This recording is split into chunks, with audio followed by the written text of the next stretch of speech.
Show, live from Violent J's house.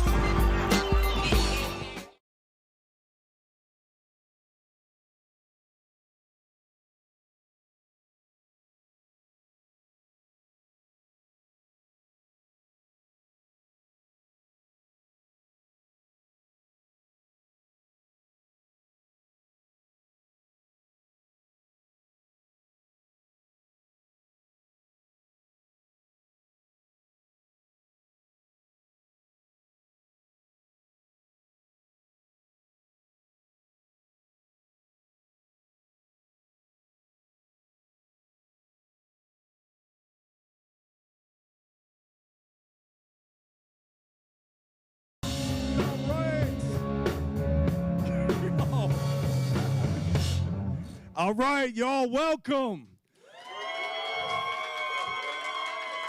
You find yourself not only at Violent J's house, his very living room is where we're sitting right now, but you are also at ICP's Late Night Funhouse Talk Show.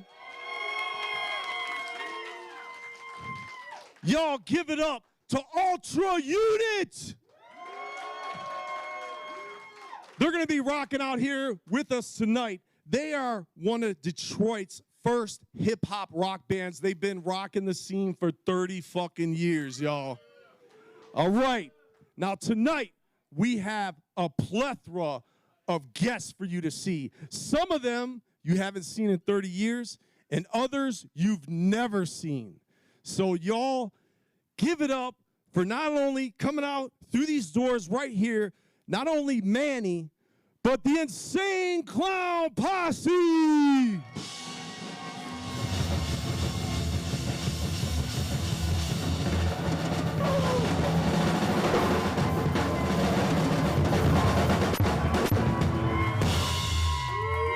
Yeah, late night show style. I was like, bam. Man, it's like fucking, I swear to God, I dreamed this. It's like deja vu, man. Craziness, man. Like a titty bar? Let's give it another shot, man. Rewind, baby. This time don't trip over the sound cord. I know. Oh, is that what it was right there too, wasn't it? That's how fucking in effect our shit is. If you trip on cords, you fuck the whole system up. All right. Yeah, my Give it up for Ultra Unit, man. Ultra Unit in this bitch. Meshing, one of the fucking first, if not the first, on the globe. Seriously, do your fucking history.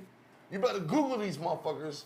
The first, if not the first in the entire globe to ever mesh hip-hop and rock together.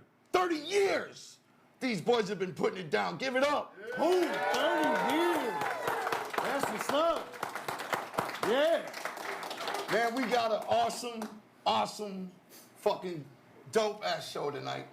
It's our first time doing this. You know, I'll tell you what, man. When you've been doing this shit, being a wicked clown, entertaining the Juggalo world for as long as we have, to do anything for the first time, to do anything new is ultra fucking cool. You know what I'm saying? Awesome. And this is some shit we've never done. Hell We've yeah. never hosted a talk show. In this motherfucker's living room. In my house. What? House, what? Damn. What the fuck? That's a twofer, baby. That's a twofer. Man, one thing I do know that we got tonight though is a chuck-packed fucking show full of flavor. Yeah. For sure, mad like old school ninjas from our past. You know what I'm saying? Probably haven't heard of any of these motherfuckers, but you'll get to know them if you read Behind the Paint. You probably know a few of these guys. You know what I'm saying? This show is like a special, what they call it, This Is Your Life. You know what I'm saying? We're gonna go back in time and we're gonna reunite with people from our Only life. it's us schooling them instead of the other way around. Yeah, and the thing is, in all reality, we haven't laid eyes on these guests.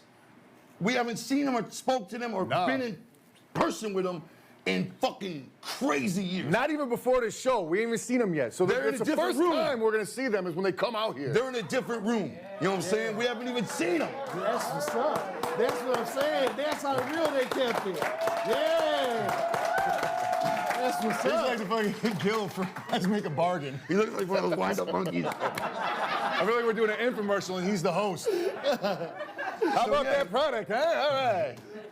So yeah, man, it's gonna be extra dope. You know what I'm saying? In our total, give you our word, we haven't even kicked it with them backstage or anything. You know what I'm saying? And so it's pretty dope. We're happy to see these guys again. You know what I'm saying? It's gonna be exciting. And we got musical guests tonight. We got from Flint, Michigan, the first fucking act ever signed by Psychopathic Records, Project Born in this bitch. That's right. Alter Unit providing the fucking sounds, the house band tonight. It's gonna be live. Let's get this motherfucker started. Y'all ready? All right. Let's go, baby. Everything all right? The sound's working all right and everything? Everything's good? We're a lot?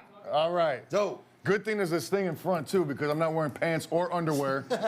So you see my nuts hanging to the floor right now. You like these fresh decorations and shit? Take a bow. Freshness, right? These are mostly my son's shit. I grabbed it out of his room. Dang, your son got an Oscar? A fake ass Oscar. Dang. But if No, you, it's clearly yours. if you wouldn't have said nothing, we wouldn't have had to point it out as fake. People would have just saw it and assumed it was, damn, them boys got an Oscar. I didn't know that. 100% real. What are you talking about? The Academy Award to Violent J for freshest role ever, Big Money Hustlers. What are you talking about? It's as real as they come. Yeah, it is real. It's a real fake award. All right, here we go. Check it out. This first guest. Check this out, man. This motherfucker, going way back even before the days of inner city, even before, no, not before inner city Before posse. that. But before Dog Beats, before Basement Cuts. It is Basement Yes. Cuts. Well, yeah, but I'm saying it's not on that identical shits. What am I thinking of? Fucking, not Basement, the fucking one that's out. JJ Boys? No, well, it's after that. Yeah, it has to be Yeah, after no, that. fuck no. But this goes way, way, way fucking back, right? This guy. And he had the luxury, the extreme privilege of owning something called a karaoke machine. Mm-hmm. And what that was what we would do is take, it played 2 cassettes, right? You have 2 radios with cassette players. Yeah. Oh, you're talking about the karaoke machine boy. Did them together. Right. One cassette, you hit play on it, and that would play the instrumental to any popular single that was out at the time. The other cassette would be recording, and it had a microphone stuck in the middle where you'd rap. You know what I'm saying? And you would record yourself rapping over. What luxurious radio were you using with a microphone? A fucking Fuck, we just had to karaoke use the. machine. Oh, you're talking about the karaoke machine. I thought you were talking about the old school That's sound. how I met this dude. Yeah. He owned a karaoke machine. We were so used to taking 2 radios. Yeah, that's what I was talking about. There was no microphone in that. You'd have a radio right here playing, one right here recording, with your face in the middle rapping.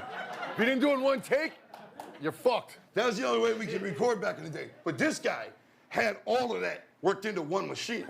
We didn't even know that existed. Did it still sound like shit? Yes. Mm-hmm. But not as bad as sticking your face between 2 little radios. Right.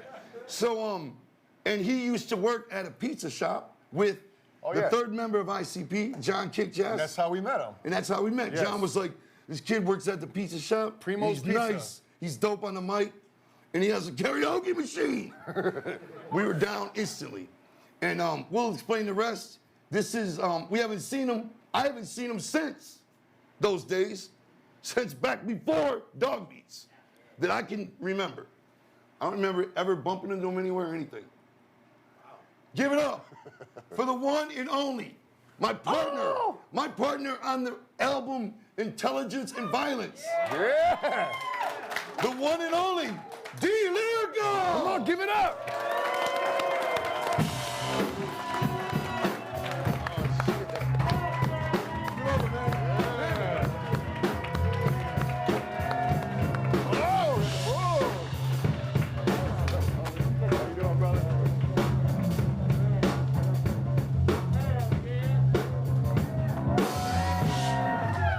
Motherfucking house. Boo boo. Oh, shit. D Lyrical. Hold on, What? man. You got that mask on. How do we know that's really you? Yeah, you're a perpetrator. You're G Lyrical. There he is. Oh, shit. No, that's what you said. You did the sack, right? Wow. I saw you with Post Malone, bro. You're like, Anyway, holy shit. No doubt. Last time I sat on a couch with you, 31 years ago. 31 years ago. Nice salt and pepper beard going. Oh, dude, I'm Dope, living a man. good life. You know, in fucking Hollywood, it's a true story. In Hollywood, people that don't have a salt and colored beard, salt and pepper, they fucking buy gray tint to put it in. No lie. To put it in. Distinguished gentleman look. Because they want that distinguished gentleman's look. Oh, That's right. shit. They fake the funk. Fake the But funk. all us old motherfuckers. Oh, come on now. We don't fake the funk. We don't. So don't be afraid to have a little gray in the beard. I got it too, you know what I'm saying? A little But I bit. get to hide it all the time through my fresh makeup. You do. Actually, I stole a couple out of your bathroom, bro. Say what? I took a couple out of your bathroom as my little. What is it one time? There's a little bathroom in the guy Oh, over there. go ahead. Yeah, I seen a couple. I got some flavor. I'm like, I'll take guys, that. if you need to My fucking kids, use the come on. bathroom, get- What, dude? You're in Jay's house, dude. We're in Jay's house. Dude, if you would have told me 30 years ago that, yeah, I'm gonna talk about something I did when I was 17, and then I'm gonna be in Jay's house in front of 30 dope-ass juggalos for the first time, that's, come on, dude, I'm here. I mean, I don't need anything. I don't need, this is crazy. Bro, you this look is fucking great, awesome. man. Yeah, you look phenomenal. You look in Thanks, shape, dude. you look fucking young, you look fucking I'm a great. daddy like you guys, Yeah, dude. you got I'm all just your raising teeth, my you know what I'm kids. saying? I got all my teeth. Yeah, man. In the And you'd be fucking- surprised how many motherfuckers ain't got their teeth now. Oh, fucking that's good. crispy You Arctic might white. need it. Oh no, but at the compound, it might need to have a dentistry. Okay. Yeah. To help juggalos just get the grill back in shape, because a lot of them, we might need a cemetery. You know what I mean? Sell some plots. Yeah. You know what I mean? Hey, a couple acres off to the side, do Shangri-La. You look fucking great. That's what I've been watching. This is dude. You guys are doing right now it's ahead of the curve, bro. You guys are always ahead of the curve. I've watched you guys all my life. I've lived I'm like vicariously. fucking starstruck right now. Yeah. Stop it, Stu. Dude, come on. You were like 14. Yeah, I was a Johnny youngster. like, what, I was a 16? young guy in the crew. Dude, you were like maybe 17 at the time. Yeah, I was 17. Yeah. We Yeah. heard you were like been around infiltrating into the juggler world as of the last couple of Infiltrating. years, which is Infiltrating. dope, dog. No, dude. Like, where were you all that time? Okay, first of all, back up. That's what we gotta find That's out. what we got. That's the fucking investigating reporting we're about to do. All right, right out the motherfucking horse's mouth. Right out the attractive man with the salt and pepper beard's mouth.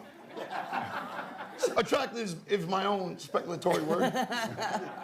You didn't say hot, so it's good. Well, it's hot to me too. you know Okay, what I'm well, saying? there you got it. Hot and handsome. Don't read into that. All right, look. So when we parted ways, all right, when we hit the studio, you know what I'm saying? You want to talk about the days we were together? Okay. You want to talk about those? I used to walk. I used to walk my house every day. from my And mom's I remember house. one time he walked from his mom's house. I didn't mean to interrupt you, excuse me. But I do remember one time he walked to my house. He's like, I forgot my lyrics. I was like, okay, well, I'll take you back to my. I drove you back to your mom's. You forgot your paper. How come you you didn't used to pick have them up this in the yellow first legal place? pad. Lyrics are right here. You had, dude. You used to. Well, it's more significant to me. You've done so many things since then. But to What, you me, saying you that still was a got them thing lyrics to chilling? me. No, I wish. I'm about to say, no, what the that fuck? shit would be Holy so shit. much money. That's like gold, bro. That's I'm those just- stacks of gold right there. So But- first time I came over, You forgot your lyrics. we come in, we go into the basement. Yes. Right? And Where did it have like a light shining on it, the karaoke machine? Hey. it did to me, the way I saw Come it, it was on. gold. God, you understand? Come that on, karaoke but it machine- had separate speakers that like went off in the corners. Remember? Yeah, the next And- He's talking about, come on, he's talking about how much fresher it was than we even remember it. Holy Do you remember? shit. Do you remember that I had styrofoam like on one wall? It was like that installation, you had a nice and I had setup. like ICP in the styrofoam, bro. Yeah. I did. And I remember rapping, and we talked about it. You know, we had different styles. Yes, we did. I was on some crazy shit. Intelligence, violence. You were on some, like, back then. I didn't say I was intelligent. He said I was intelligent. He's the one that fucking said, Yeah, but this is what we're gonna name but, the but album. back in the day, compared to what he was spitting, you know what I'm saying? yeah. It was. I Do you remember the a back of a Primos classic when we line. did that though? Yeah, oh, yeah. Do you remember Johnny? That's when Like we first started. Johnny, like dude, he's like, oh dude, I'm gonna bring my boy up here, rap. Okay, back it up. We're confusing people. Here's what I'm happened. sorry, I'm trying to. First time we met him, we were in the parking lot of Primo's Pizza, Yeah. where Joey's brother John delivery worked. boy. And John told us this kid's nice on the mic, you know, so we came up there to meet him at Primo's in the parking lot. You came out, like a everybody was fucking You guys, no, you guys came in. No, I was making pies, and Johnny and you guys walked in, and you were all flanneled up, bro, dude. You were gangster, Gangsta bro. style. You were gangster, and you were all laughing, dude. Stale, and Johnny's over on the side, right? And he starts giggling, and I'm like, what, man? What's going on right now? He goes, that's my boy that raps. I was like, oh shit. Okay, cool. He goes, you should battle right now. I'm like, and Bob goes, bro, dude, I know you said something in the book like business was slower now, but Bob was like, this is fucking awesome. Bob shut the business down, bro. Dope. Like there was like 4 or 5 customers that Bob waited was for the guy pies. that owned Primo's Pizza. Bob King, yes. Whoa, dude, did you get a slice of the pie for $2? You dude? still cool with him? Oh fuck yeah! Are you dude. really? Yeah, Oh, man. wow. Yeah. Okay, You left a tape of dog beats for me with Bob. So like I was moved to Florida and Dog I came. beats, that's impossible. No, it ain't. No, it ain't. Brother, you got that all wrong. No, We didn't no. have a dog beats then. No, a dog. No. After I left, this is like I'm rushing the story. But okay, but jump once you made ahead. dog Got beats, you. Yeah, you yeah. went into Primo's and left a copy for me doubt, with no Bob. doubt. No doubt. I'm not lying about I that. thought you meant when we first No, met. no. Not when we Okay, first met. so we came in there. Sorry, I'm getting ahead You of were myself. working.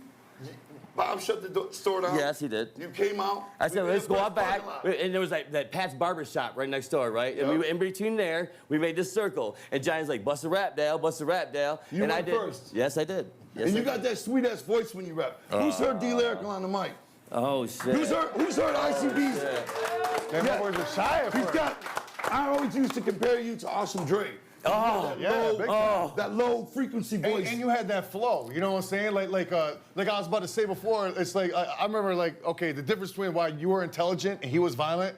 I just remember like the battle. He talking about knocking out Greg from the Brady No, bunch. dude, come on. And you were dude, talking, that lie, dude, killed and it. you were talking Fucking about killed it. like how many words you know from the dictionary and shit. You know what I'm saying? Fuck, now Carter took Like my walk nuts. at thesaurus touch over five. here, you know what I'm saying? So Dude, that's come where that on, came dude. from. Perform that You had the somewhere. whole Ferndale fucking posse rolling, We dude. need to perform that somewhere. How dope Come is that? on.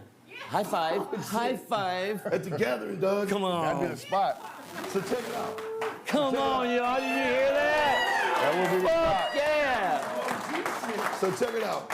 So I'm we're about in, to we're in the cry. parking lot. I remember you busted your rap, and I was like, dope voice. You know what I'm saying? Definitely what they call a lyricist, right? That's why you got labeled with intelligence. Because he would rhyme. We were dumbasses. You were a lyricist. He would rhyme. He would rhyme. He would rhyme lyrical with miracle. Oh, you know, shit. dope shit. And I was just getting my rhymes were more about God, dude, shock. you were know so what I mean? smart, punch, dude. your back's Your not a hunch. storytelling, dude, I was so floored. I gave you all my best beats, dude, that I had. I had these cassette singles, and I had very special ones. Me and Johnny used to go to the fucking record stores. You and guys buy the remember cor- cassette They singles? were just singles though. They weren't your beats. They were No, they were my These are beats. all No, messed no, up as they were doing some of the. They were local, man. I had underground ones that we used actually. What was the one we used on that first single? Soul to Soul. Soul to Soul, Soul, yeah. soul, Back to soul. life. Yeah. Intelligence Back to and life. violence. Back to reality. We killed it. Yeah. We Yeah. killed it. Yeah. Everybody in the neighborhood loved it, bro. Yeah. Everybody had a copy in our neighborhood. So why you keep skipping the subject? Because what happened, Manny? He tried to fast forward and pass the But battle I again keep right trying to quick. skip to the next. What happened was he spit his rhyme. Everybody's like dope, and then I came second. Oh, And I something to spit my say. rhyme, Something to and say. Probably because most of the guys around us were my boys. But they were like, oh, dope. You know, they gave me No, love. Todd Kleiner was there, bro. Jamie Stevenson, all those boys. Mike Ski, bro. John McCall. Dude, everybody from Todd Kleiner, Todd Kleiner. he was there. He was there. So Was he? everybody was fucking outside. Todd like, Kleiner, the smoking. fucking bully. Yes, Joe. Everybody was there What that happened day. to Todd It was- Kleiner? I don't have no He fucking used to walk idea, up, dude. knocking motherfuckers out. Oh, dude. Somebody probably killed his ass. Okay, so No. I remember, the way I remember was, I thought my shit wasn't gonna get over. It means people weren't gonna like it, because their shit was so nice, right? And it was much a lyricist flow.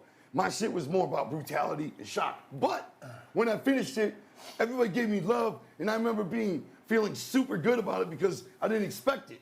But what we did was walk away from that meeting respecting each other. You know what I'm saying? But you see, and what the big difference was, the big difference in that battle, is because it was two totally different styles. You know what I'm saying? You came through with the lyrics, you came through with the punchlines. You know what I'm saying? Yeah. So like, you know what I'm saying? Motherfuckers were floored by your skills and your flow, but they were floored by your fucking punchlines. You know what I'm saying? Yeah.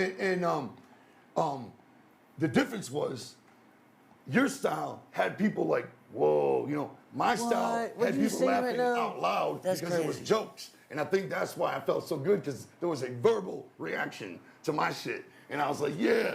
But it wasn't because it was so nice sounding. It was because I had punchlines like a joke. but his shit was You just made as dope. millions off those things, dude. It was Are just you as fucking dope. kidding me? So then we hooked up. You said I have a karaoke machine. I do. We couldn't believe No, it. Johnny told you.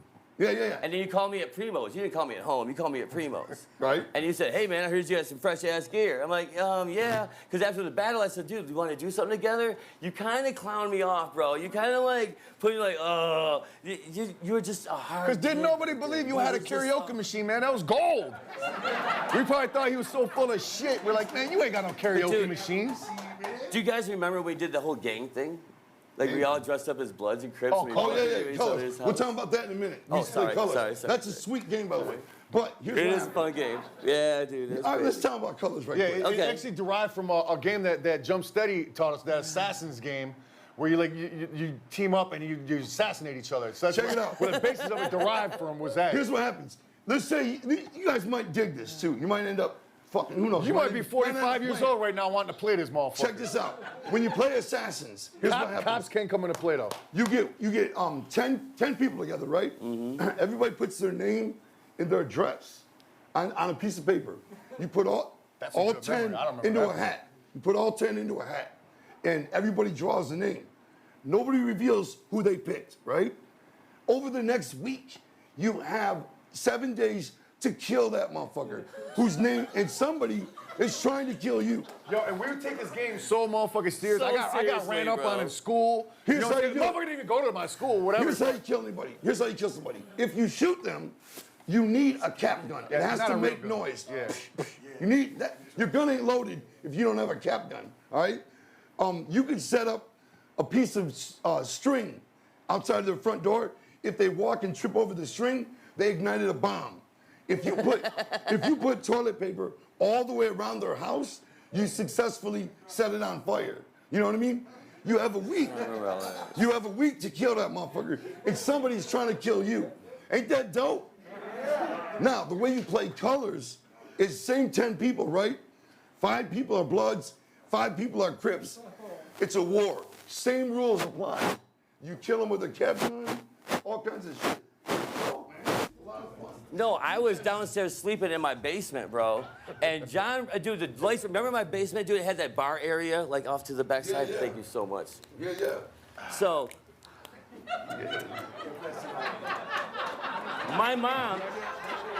my mom is looking out the backside window, right? Thank you, Manny. And she's like, all your friends are outside. I think they're gonna rob us. I really don't know what's going on right now. And I realized what was going on. So I'm like, fuck it, dude, I'm down, bro. I grab my gun, I go behind the bar area, and I sit down, and it's dark down there, dude. I didn't have no lights on. John Rose come down that bitch and shot me in the dark, bro.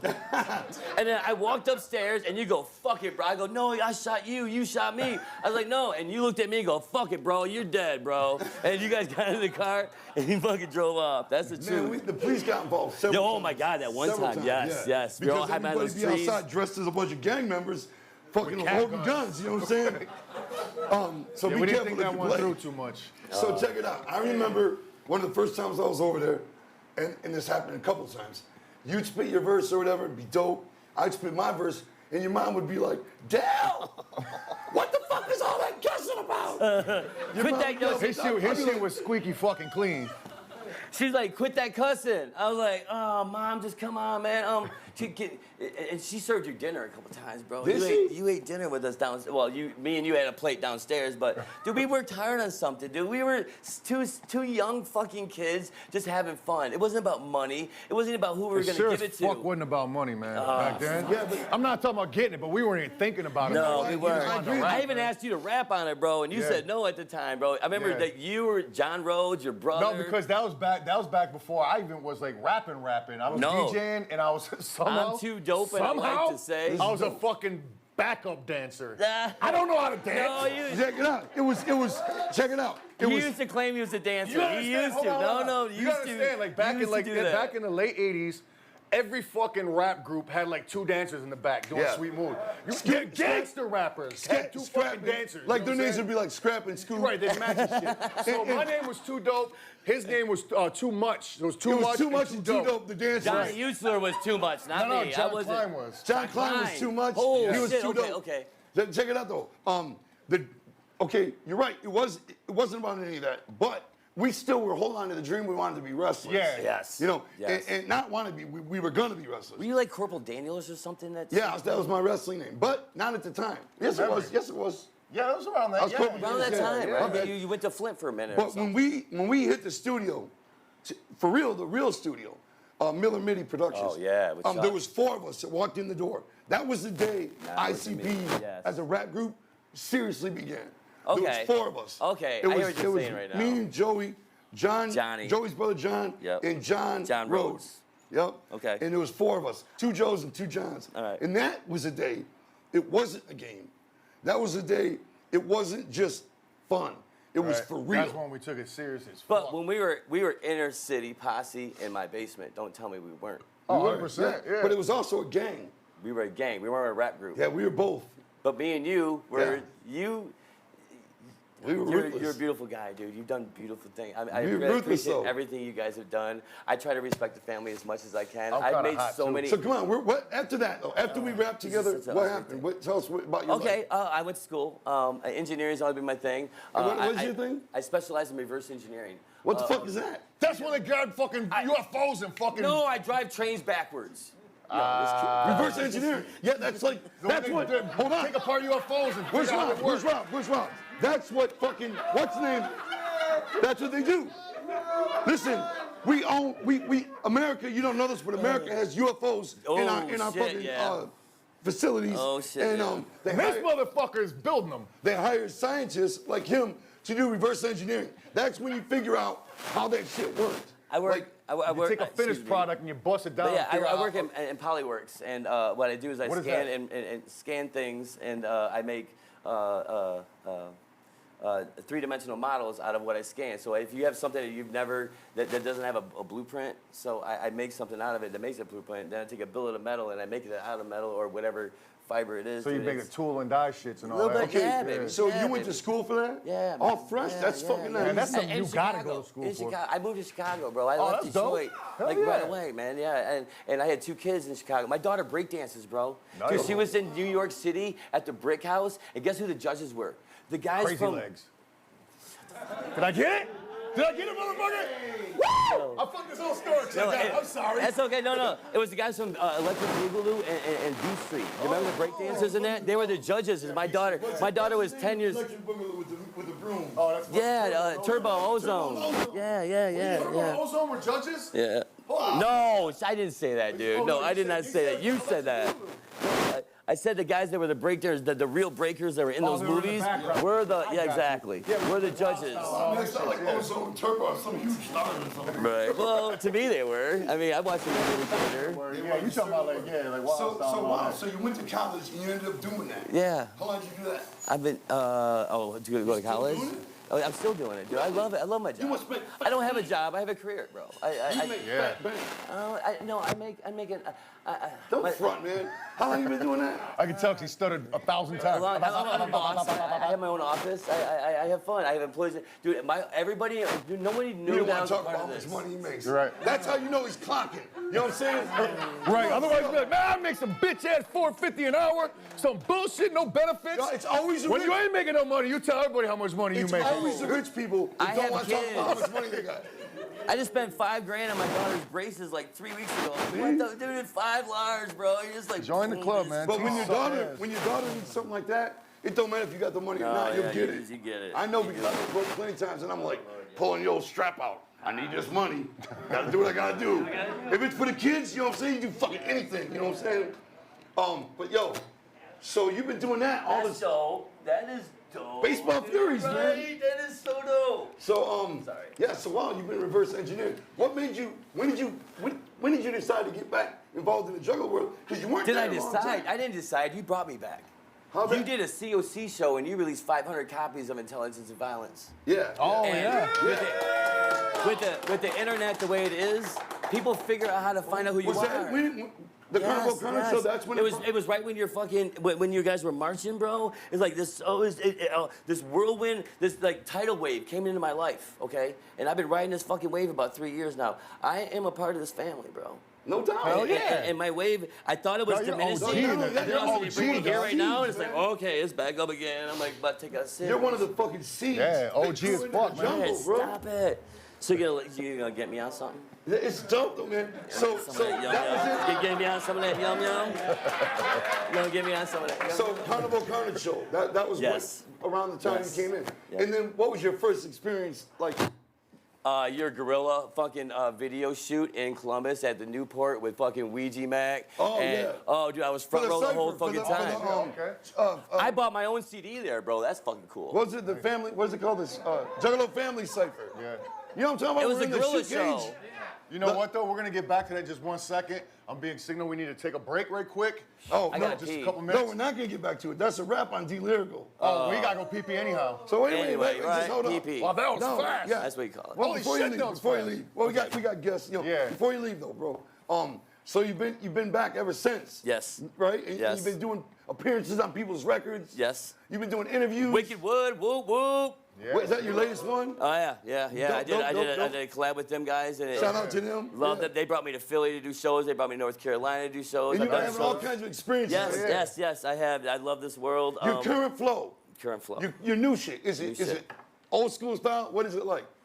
It's actually a rockumentary. I took the interview I did with Scotty D and Vinny the ICP kid, and I put some songs in between it and told a story. Oh, nice. No. Hell yeah. No. I'd love So for your you to new hear it. shit though, you're like when you go to the studio today and you work on something new, is it sound like your old shit? Does it sound like something new? It sounds like something I want to do with you. Well, okay, that can happen. Are you still using cassette singles? Yes. Instrumentals. God damn it. Nice. You son of a bitch. Mixtape style. Quit dancing around the question. Give me an answer. We need the fucking answers. Is it old school or new school or Old mixed? school. I don't know anything You else. keep it old school? Yeah. Okay, I got a that's grunge dope, right? flavor. I just what I did. Dope, man.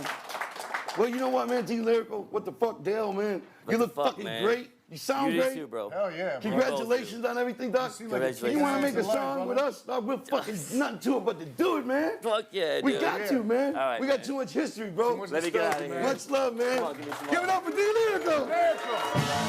We'll be right back. We'll be right back.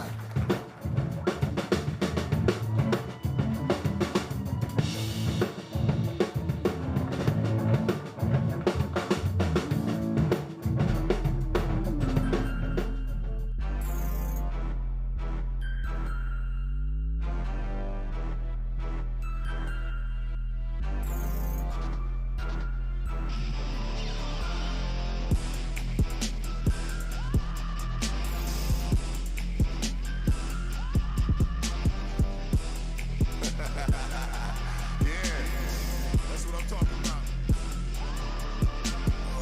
Time to adjust the game. I came to bust your brain. From a city up in flames. Detroit, we all insane. Every block is all the same. I'm with the mob, but stay in your lane. My niggas raw and they all wanna bang. It's 7 Mile, we don't call it a gang. Just homies down the ride. They always right outside. Waiting for infiltration, but patient with information. Ready to make a statement with no fucking hesitation. My words are universal, but I'm still one of a kind. Spent all my life coming up on my grind. Knew in my heart I was blessed with a shine. I gave my style a tweak for niggas who thought I peaked. For haters who ever have doubted that your boy was ever about it. Feeling dumb as they eating they syllables. I'm the one laughing holding my genitals. I'm a general mixed with a criminal. From the streets and I came up with nothing. Now I'm preaching the pain and the suffering. How I came from the bottom straight hustling. Scooped up by psychopathic, saved my life and helped my growth. A couple years later, now I'm chronic up and out.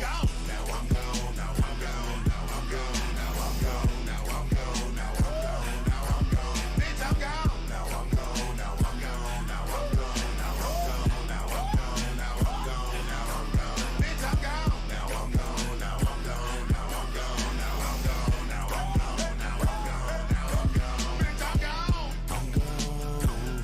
I'm gone. I'm gone. I'm gone.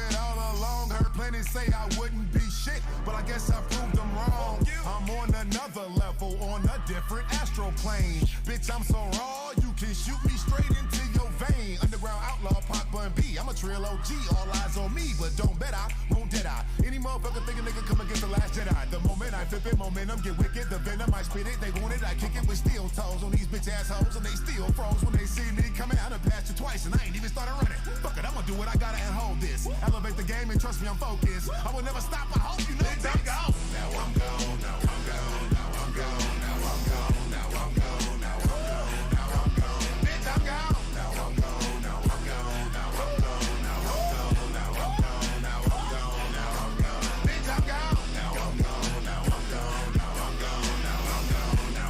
Now I'm gone. Now I'm gone. Bitch, I'm gone. I'm gone. I'm gone.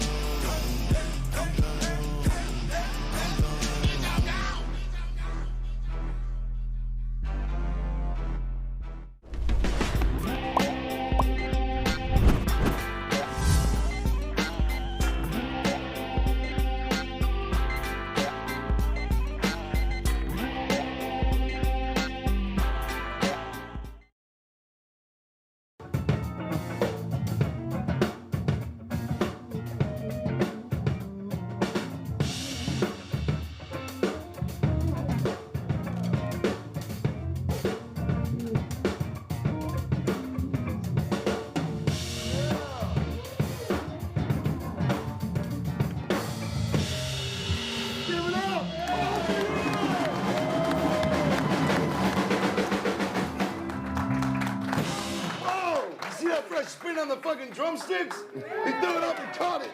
Dope. That's dope, my man. Hey, If your nickname ain't Sticks. that's Ultra Unit right there. Give it up. Gotta Man. recognize people. Hey, Google them. That's One more dope. time, can we hear some noise for D Lyrical? Yeah. Fuck yeah. Man, our next guest is about to come out. Holy shit, dog. I just keep getting more and more nervous. You know what I'm saying? Like Jay said, this is some super blast from the past type shit, you know what I'm saying?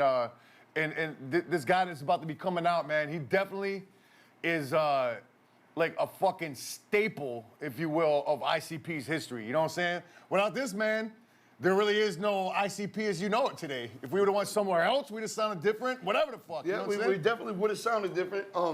It This would have guy, went down a whole different way if and- we would have took this path. in following the chronicle order of the history of ICP, right after the D-Lyrical phase, recording in Dale's basement, went to this phase. We entered, we grabbed the old fucking Yellow Pages. There used to be something called Yellow Pages. And you fucking, we looked up recording studio, and we called maybe 3 and got the cheapest one. And we went there, What sold us on it? and we walked in and Remember? we said, do you do hip hop? And he was like, this guy, he had fucking frizzy hair. He looked like very much into the 70s, you know what He I'm saying? did not look like a rap producer, that's for sure. No, Especially from back But then. a lot of them don't. A lot of the Right. greatest Because they're just musicians. producers in usually. hip hop don't look like they would be producers in hip hop. We learned that. Look at Rick Rubin, you know what I'm saying? Right. Okay, well, he had like the frizzy hair, and he was like, yeah, we do some rap here. And we were like what? And he fucking went to the Yeah, machine. we didn't believe him for shit. We're like, nah. He went to the machine and hit play, and what came out was a rapper named Merciless Amir. The song was called A Day Without a Rhyme, which from here in Detroit, we were very familiar with it. It was one of our favorite fucking Fuck jams yeah, man, at the it was. time. And right when we heard that, A Day Without a Rhyme, Without a song, rhyme to step to. Ah, we were like, ah, you did that here? Woo! Yeah. We're so fucking geeked. We were like, man, we give him a shout out on the song and everything. To us, just being in that building, knowing Merciless Amir recorded in there, like, it's like we were in Hollywood or something. Like, we had already made it. We thought- Just because we were in the same fucking building. In and our Merciless minds, Amir had been in. yeah, because Merciless Amir had recorded there, we were talking to each other like, man, we can give him a shout out. It's like we're in the same crew. We're clueless It's like on the we're game. rolling with Merciless Amir, you know? And it's not like that at all. We were so fucking, so young, so But stupid. we thought it was though.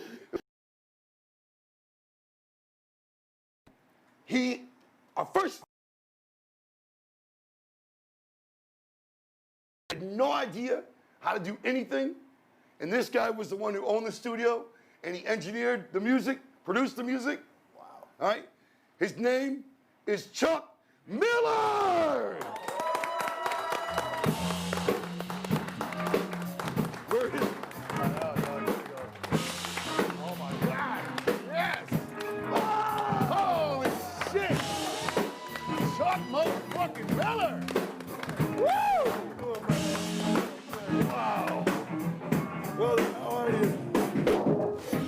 Chuck, how you doing, brother? Chuck Miller? Holy shit! Wow! Fucking A. Holy shit. Chuck Miller. Wow, man. It's been a You long look good, time. too. What is it? What is it? Yeah, right. Is it the lighting in this motherfucker? You look great, man. Well, so do you. Ah, man, thank you. You good to see you again. Yeah, we don't You'd be like, holy fuck, you look bad. Chuck Miller, man, how you doing? Oh, good. How's Good. life? Working hard. Yeah. Trying not to get COVID-19. Oh, we all right, brother. Hey, listen, I take it you remember everything? Us coming in there? I don't know, you're Oh, playing yeah. a lot of acid. Oh, yeah. You remember everything, us coming in there and, Oh, yeah. and you showing us Mercer Samir? Yes. A day without a rhyme. It's still Chuck Miller. I know, 100%. It's fucking great. It's friendly and it's peaceful. As Chuck Miller may come across, don't squeak your fucking chair No, when he's do working not. on the mix. We got I have an infamous story from getting yelled at by you. Now, mind you, when we were in Chuck Miller's studio, I was like 16 years old, and he was a grown-ass man. So being a grown man now, seeing a 16-year-old kid, I understand. You know what I'm saying? When we were in the studio, man, we had to be quiet in that studio. I was in a chair just like this. I was going, that boy was going, I think we were trying to mix or something. He was like, wait, stop doing that! Like, out of his fucking face. I was like, whoa! And that Why just the shows shit? you the passion he had in the mix.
Yeah. Yeah.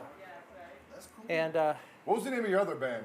Holy Smoke. Holy Smoke, that was it. Yeah, as a matter of fact, I'm still.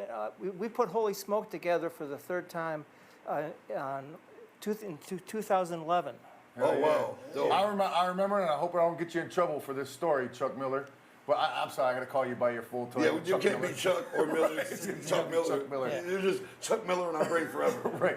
But I remember, like, this is the first rock and roll story I ever heard live out of of a fucking rock guy in a band was you, man, and you must have told, I believe all of us, like at least 3 times, about how you fucked a chick in a broom closet after a Holy Smoke show. And I was just like, damn, so we get as big as Holy Smoke? I was saying, if we can get as big as Holy Smoke, we can also be fucking bitches in broom closets? but it just switched to the fucking toilet in the dressing room. Yeah, I remember saying that. Man, he knows He's what's like, up. I fucked so many bitches since then. He's It ain't like, shit. yeah, broom closet bitch. That's what he calls her. He remembers broom closet bitch. I hate to just ask you, yo, do you remember this or that? You know what I mean? But you remember, there was 4 of us when we came in there. There was 4 of us in the group. Well, we had like a couple other people with us too. Well, yeah, we had a crew with us. Yeah. That's back when all your boys came to the studio. Right. That shit You ended. didn't understand it was work. It was just Once I got used to just sitting there and fucking Hear the for same hours, song. that shit, and we can't get nobody to come to the studio no more. Fuck no. But back then we had like 9 people. See, right now everybody out there's like, fuck, I'll be in the studio. 1 week in the studio, you'd be like, I'm never going there. You just I don't sit give a there fuck who's sitting. in the studio. Right. You wouldn't care, even if you were hanging out with Prince at Paisley Park. By day 3, you're like, fuck this shit. You know what I'm saying? Tedious. Yeah, so we came in there was 4 of us in the group. You remember his brother John? Yeah. Yeah. John unfortunately passed away, you know what I mean? The other two, both of the other 2 guys. Yeah, both the other guys. Drugs, alcohol. Remember we did the song Dog Beats? Remember we did the intro where it's like a guy going through a fast food restaurant? There's no meat. No meat. What else is on there? Yeah. Oh, he's on Wizard of the Hood, the lion? Yeah. I had to simulate a drive-through Yeah. speaker.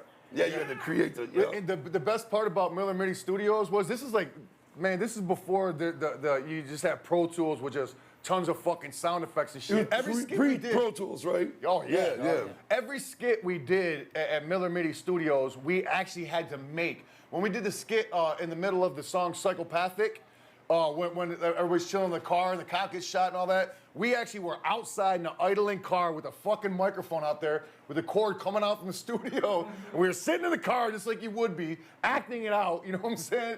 Fucking crazy, yo. That was up, man. We did that's called Foley. Yeah, 100%. Yeah, that's why they Yes. do movies and shit, yeah. Making your own sound effects. Right. But So it turned out dope. how long was the studio open after we were there? Well, we closed the studio in '93. You closed We it were 93? open from '85 to '93. Okay. Oh, wow, so just a couple years after we had came through there. Yeah. Once you didn't have that ICP money no more, shit got hard. I tell you something, man. When we went in there, see Chuck Miller, he wasn't a hip hop guy at the time. So when we made our beats, we made them from scratch, right? He would say, first thing we need is a hi-hat. That's a little and he would say, let's go through sounds and you guys pick something. And we would listen to We didn't know the and we would go through all these hi-hat sounds. We like that one. Okay, we have a hi-hat sound. Now we need a snare. Hours are going by. Hours are going by. When we started working with Mike Clark, who was much more familiar with hip hop, we were introduced to something called a break beat. And that is where you basically have the entire beat.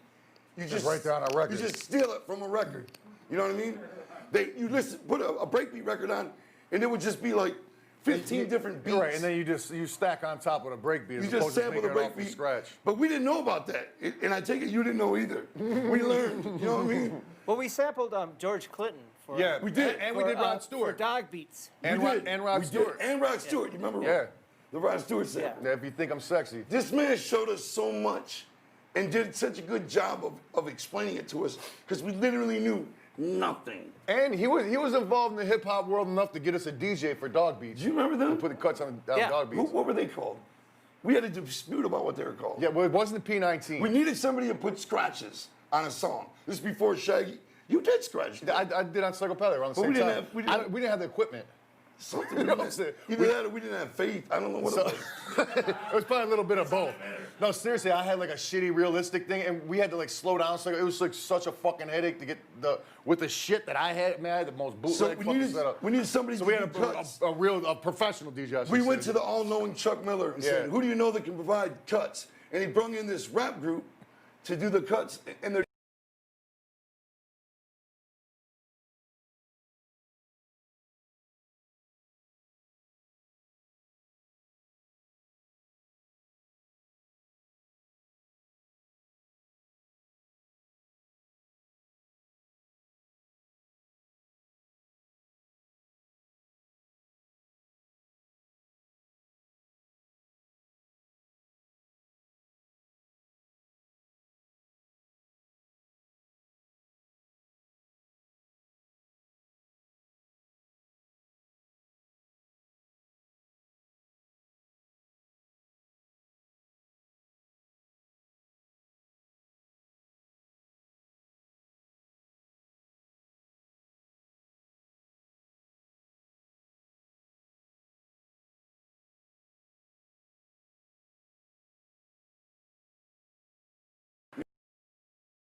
You know what I'm saying? I don't even know who the fuck this guy is no more.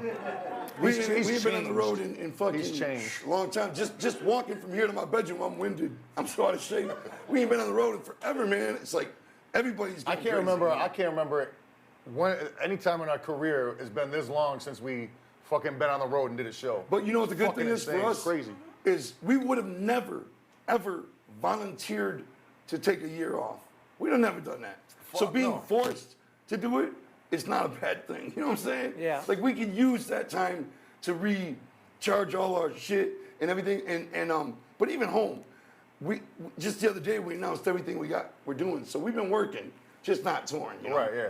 But we've been. I mean, putting the out- work never stops. You know put what I'm together saying? a new album. Touring's on hold, but the actual work don't never stop. Man, so You could see my band at Detroit'sHolySmoke.com.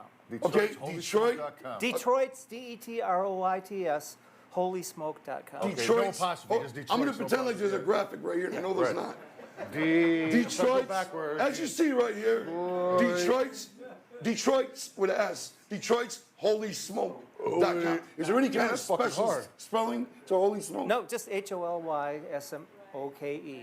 Okay. And if you navigate, there's music in the Holy Smoke part, and then if you go to band members pages, in the Chuck Miller pages, there's additional music. Nice. And there's a Miller MIDI Productions folder. Oh shit! With all the No. shit that you did up in there. No, there's pictures. Oh man, I gotta check that out. Yeah, I would love to see Yeah. the inside of Miller MIDI Productions again. Yeah, not as many as I wish, but there are some. Do you remember? I hate to keep asking you that. Do you remember? Do you But I remember wanted when, these things.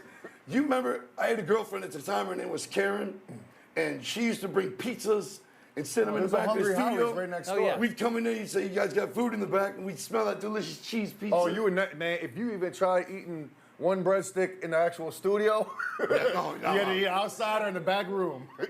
And you remember? And you were a stickler for that, which is good though, because most motherfuckers, when you eat and smoke, motherfuckers be letting them smoking and shit. And you had the Fucks all equipment phone. up. You had the phone in the front office, and a box next to it that said 25 cents. Yep. On it was a an office phone, and he had a fucking a cardboard box that said 25 cents. It wasn't a payphone. He made it into a payphone. And we'd go in there.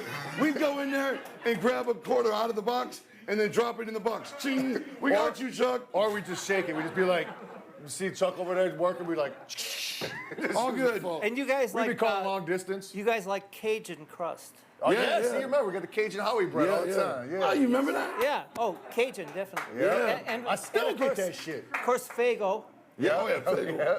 We Two still liters love galore. Fago, brother. You weren't drinking beer. No. No, You were we never drinking did. Fago. We still don't. We don't drink no beer in the studio. We don't. You know, studios are time to fucking work. work and be Yeah. level-headed, best of your abilities. We don't let no shit interfere with that. You know what I mean? Yeah. So man. So after that, you went back. I mean, after the studio, you started focusing on your bands again. Yeah. Both of them or just one? Well, holy smoke. And you're still working in music, to make money. Yeah. You work at Guitar Center. Yes, yes. We've heard the legend. Yeah. Chuck Miller is at the East Side Guitar Center or something. 25 and a half years. Wow. Oh, fuck, man, where the fuck does time go? I know a lot of great people coming there too, huh? Oh, yeah.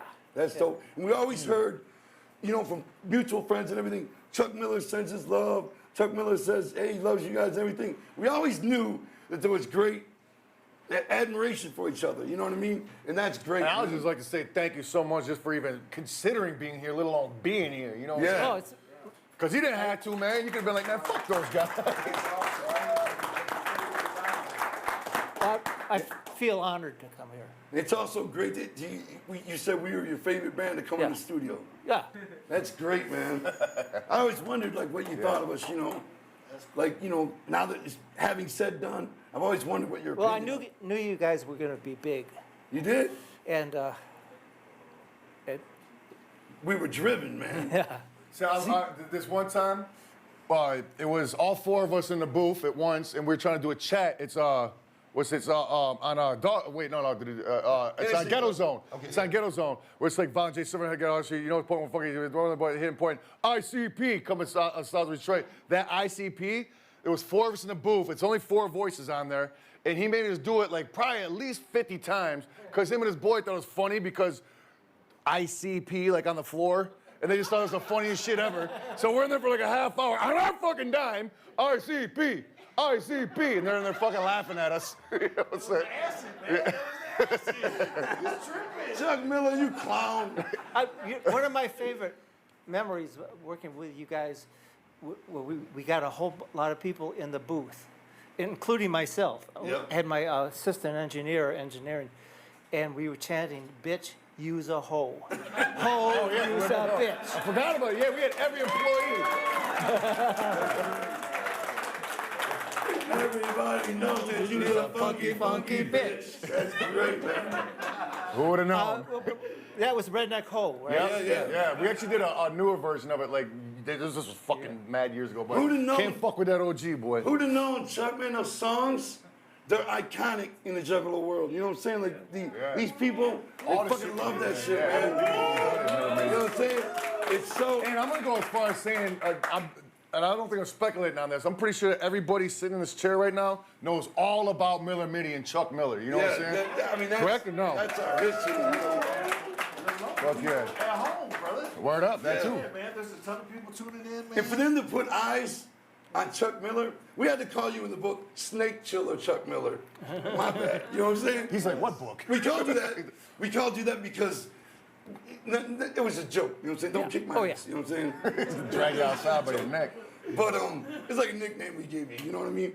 But for them to put eyes on you, is probably super cool. You know what I mean? I know it is for me, and I knew you back then, but your name is synonymous with the history of ICP. So to actually see you sitting Go here hand in hand, and man. hear your voice and see you still got the frizzy hair is fucking awesome. Yeah, man, you're not even bald or nothing. You got the luxurious fucking locks going, the VO5 hot oil treatment hair. It's fucking beautiful. How do you keep that Still hair? rocking. Fuck yeah, man. Hell yeah. Rocky, brother.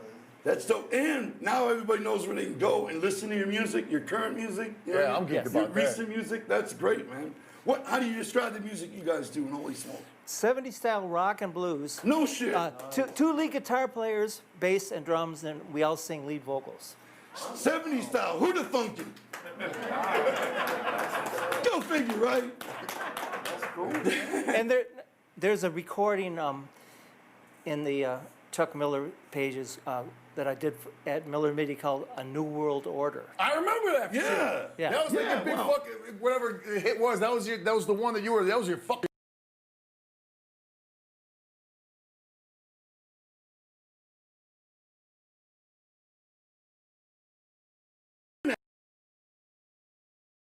The shit out of it. It was doing shit in the music. We had no idea how you did that. Right. That song, I remember it. It was doing things with the drums and everything. We were like, how the fuck do you do that? You know what I mean? It was very ahead of its time. Man, And I bet you today that shit is still dope.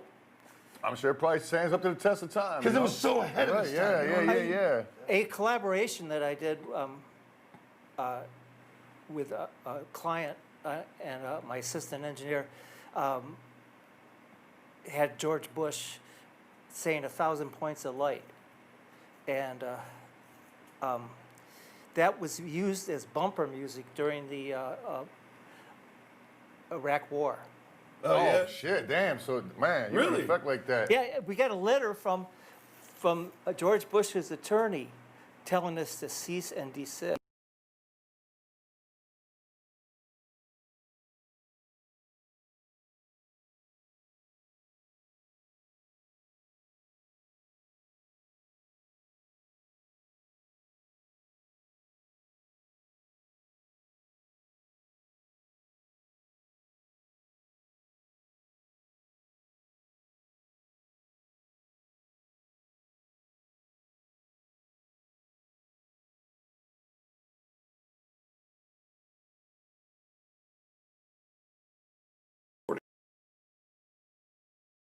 Us a shitload, brother, and we can't thank you enough. You didn't just show us how to record in the studio.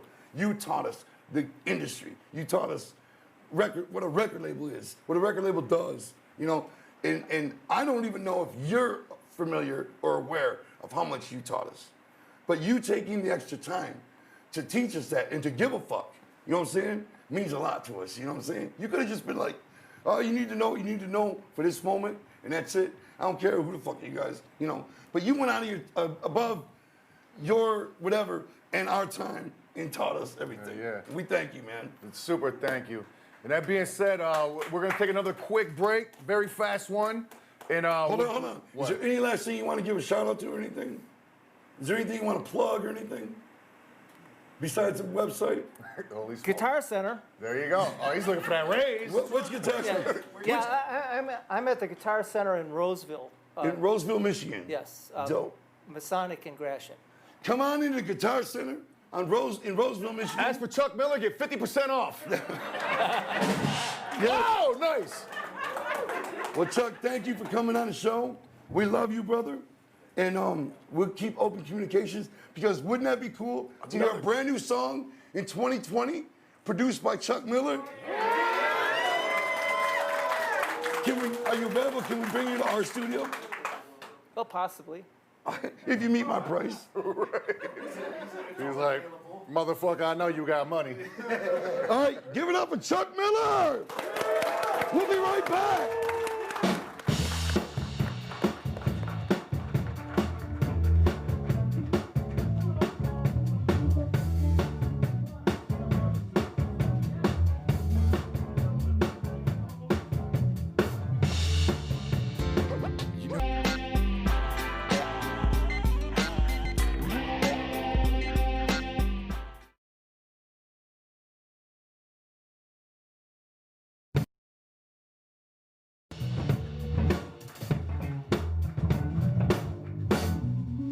All right, man, check this out. What I need everybody to do right now, strap your wigs down really fucking tight, because what you're about to witness may just change how you perceive and live your life. You know what I'm saying? My man's about to come out here, Eric Scott Baker. Give it up.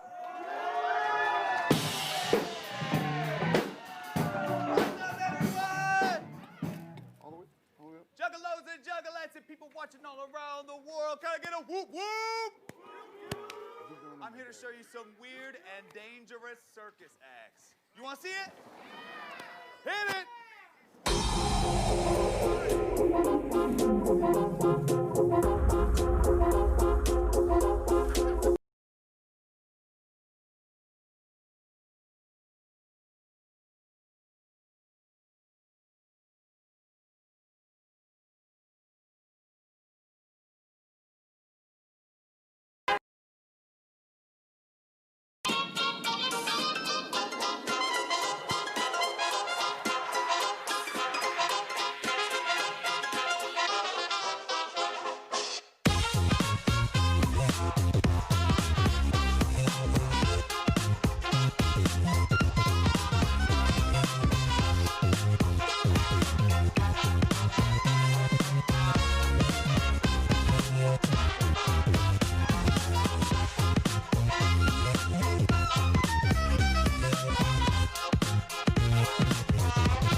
promise some danger.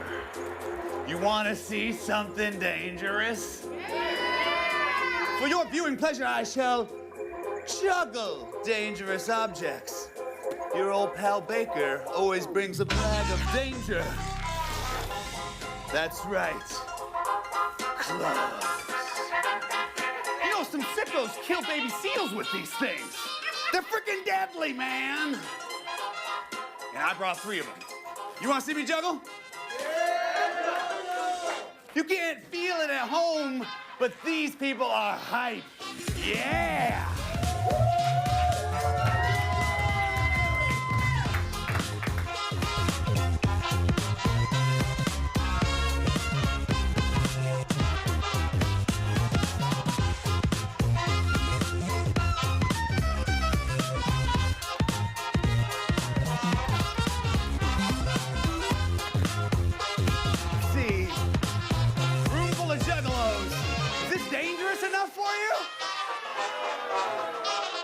Good news. There's more stuff in the bag of dangerous objects.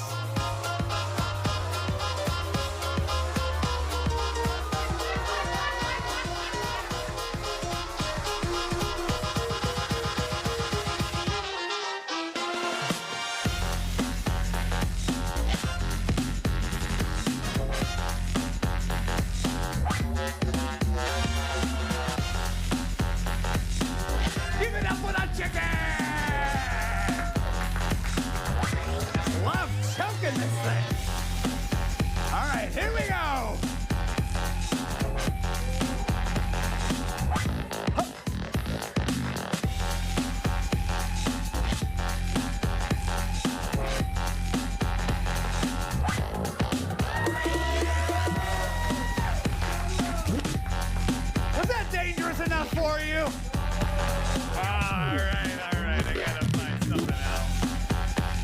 What else? Well, I got very strict orders that Violent J only does the fire stuff in the bedroom, not in the living room.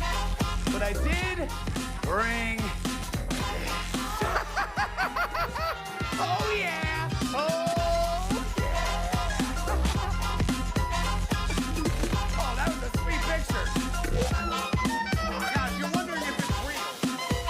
Something to prove it.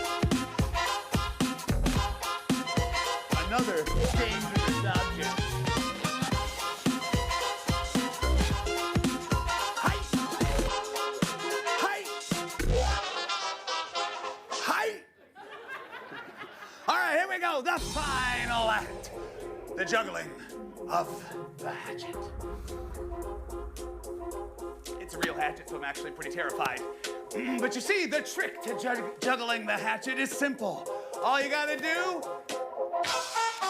is snatch it. Here we go. Who thinks this would be more fun if I use the dead chicken again? Yeah!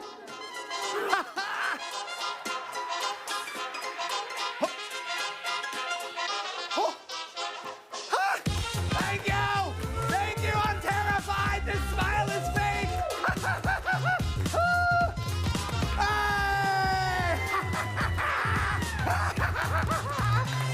Happy Halloween!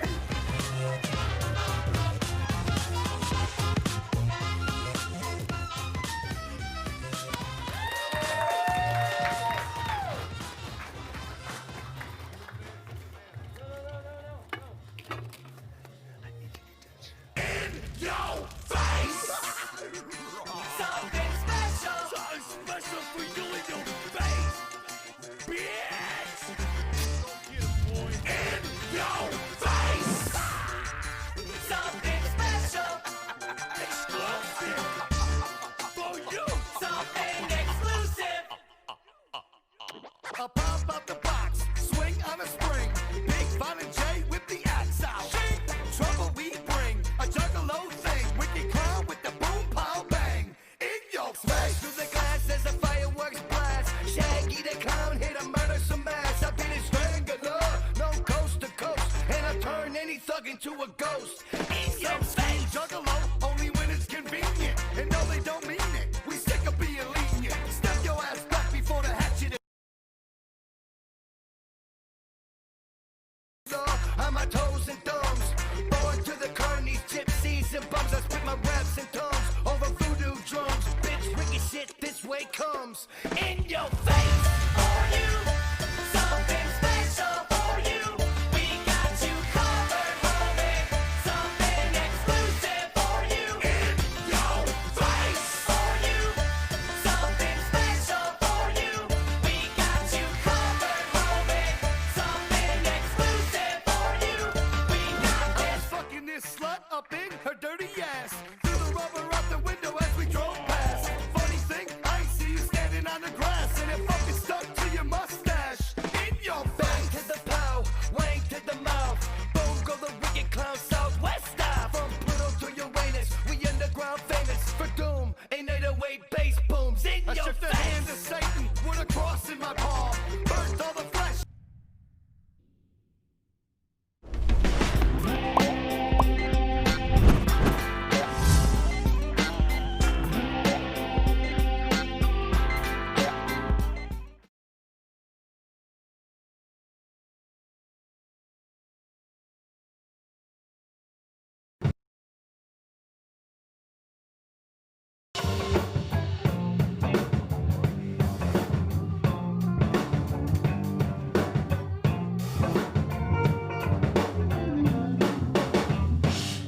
Yeah!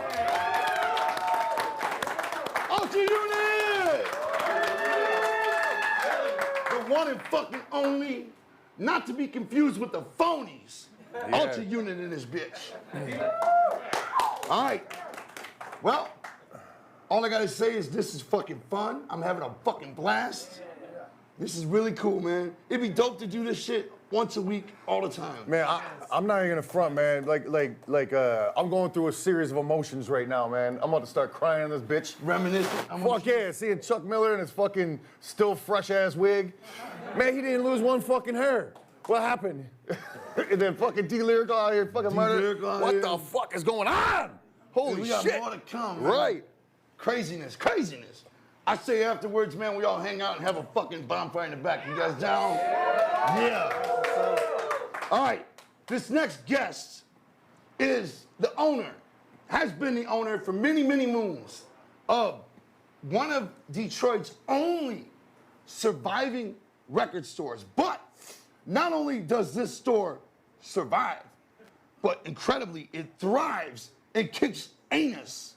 It fucking is the most popular record store in all of the Detroit metropolis. All right? We've done countless in-stores at this store, you know what I'm saying? Always been great to us, you know what I'm saying?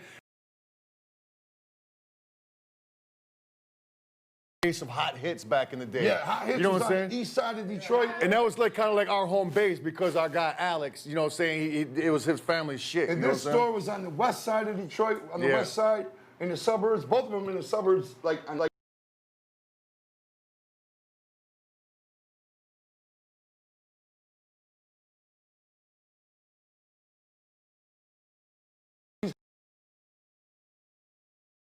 megaton truckloads worth of shit out of this store. I mean, like, this store is fucking legendary hot, and it continues to be so today. You can go to that store right now. I went in there with my son, and by the way, shout out to my daughter Ruby, who's watching right now, and she's actually right down the hall in her room, chilling. And my son JJ is somewhere in this, I believe in this room, I can't see, but he's somewhere in this room right now. Chilling. He's in the kitchen chilling. Yeah, that's my boy, JJ. And, you know, welcome to my home. You guys are my family. You know what I'm saying? This is great, man. But this guy's store is, without a doubt, it's been the leading store in the metropolitan Detroit area for fucking what? I mean, 30 years? Like ridiculous. I mean, there's still like a couple of independent record stores still peppered around, you know, Detroit and the surrounding area, but nothing could fuck with this fucking place. You know what I'm saying? How many stores in the metropolitan area still sell new music? Oh, that's what I'm saying. There's a lot of like vinyl, right. vinyl They're very small ones, but like definitely, Rock of Ages was fucking one of the big three, hands down, no Forever. question. Since we Back in the day, it was Record Time, Hot Hits, and Rock of Ages. Those three. You know what I'm saying? That was the fucking. if you weren't selling records out of those motherfuckers in Detroit, you weren't shit. You know what I'm saying? And Record Time and Hot Hits were right down the street from each other. And they're both gone. And they're both gone. This store remains, and it still flourishes. You can go there and get blankets of your favorite band. You can get fucking bootlegs. You can get real shit. You can get vinyl. Right. They got clothes. Yeah, but when I was recording Fuck the Fuck Off Motherfucker, I can't remember what song it was, but I needed a sample, so I went to Rock of Ages. I knew they had that fucking record. I needed to jack that shit. You know what I'm saying? They got everything. It's a totally cool-ass place. But I was going to mention earlier, anytime you go in there, I went in there with my son a couple years ago. Our guest wasn't in there, but these other guys would have worked there. And anytime you go in there, at any point of the day, there's juggalos in there, just chilling in there, because it's such the place to be. It really is. The energy in there, in that store, it's not just a store, it's a fucking hangout. It's a great place to be. But let's, without further ado, let's quit beating around the bush and get to the fucking, doesn't that term sound sexual, beating around the bush? Beating the bush, yes. Quit beating around it, just get up in it. You know what I'm saying? Quit beating around it and just beat it up. Quit beating around it. Just Beat up the bush. I don't know, man. Here we go. Let's get up in that bush right now with our special guest, the one and only owner, creator, and originator of the greatest record store in the entire Midwest, possibly the country, Bob of Rock of Ages!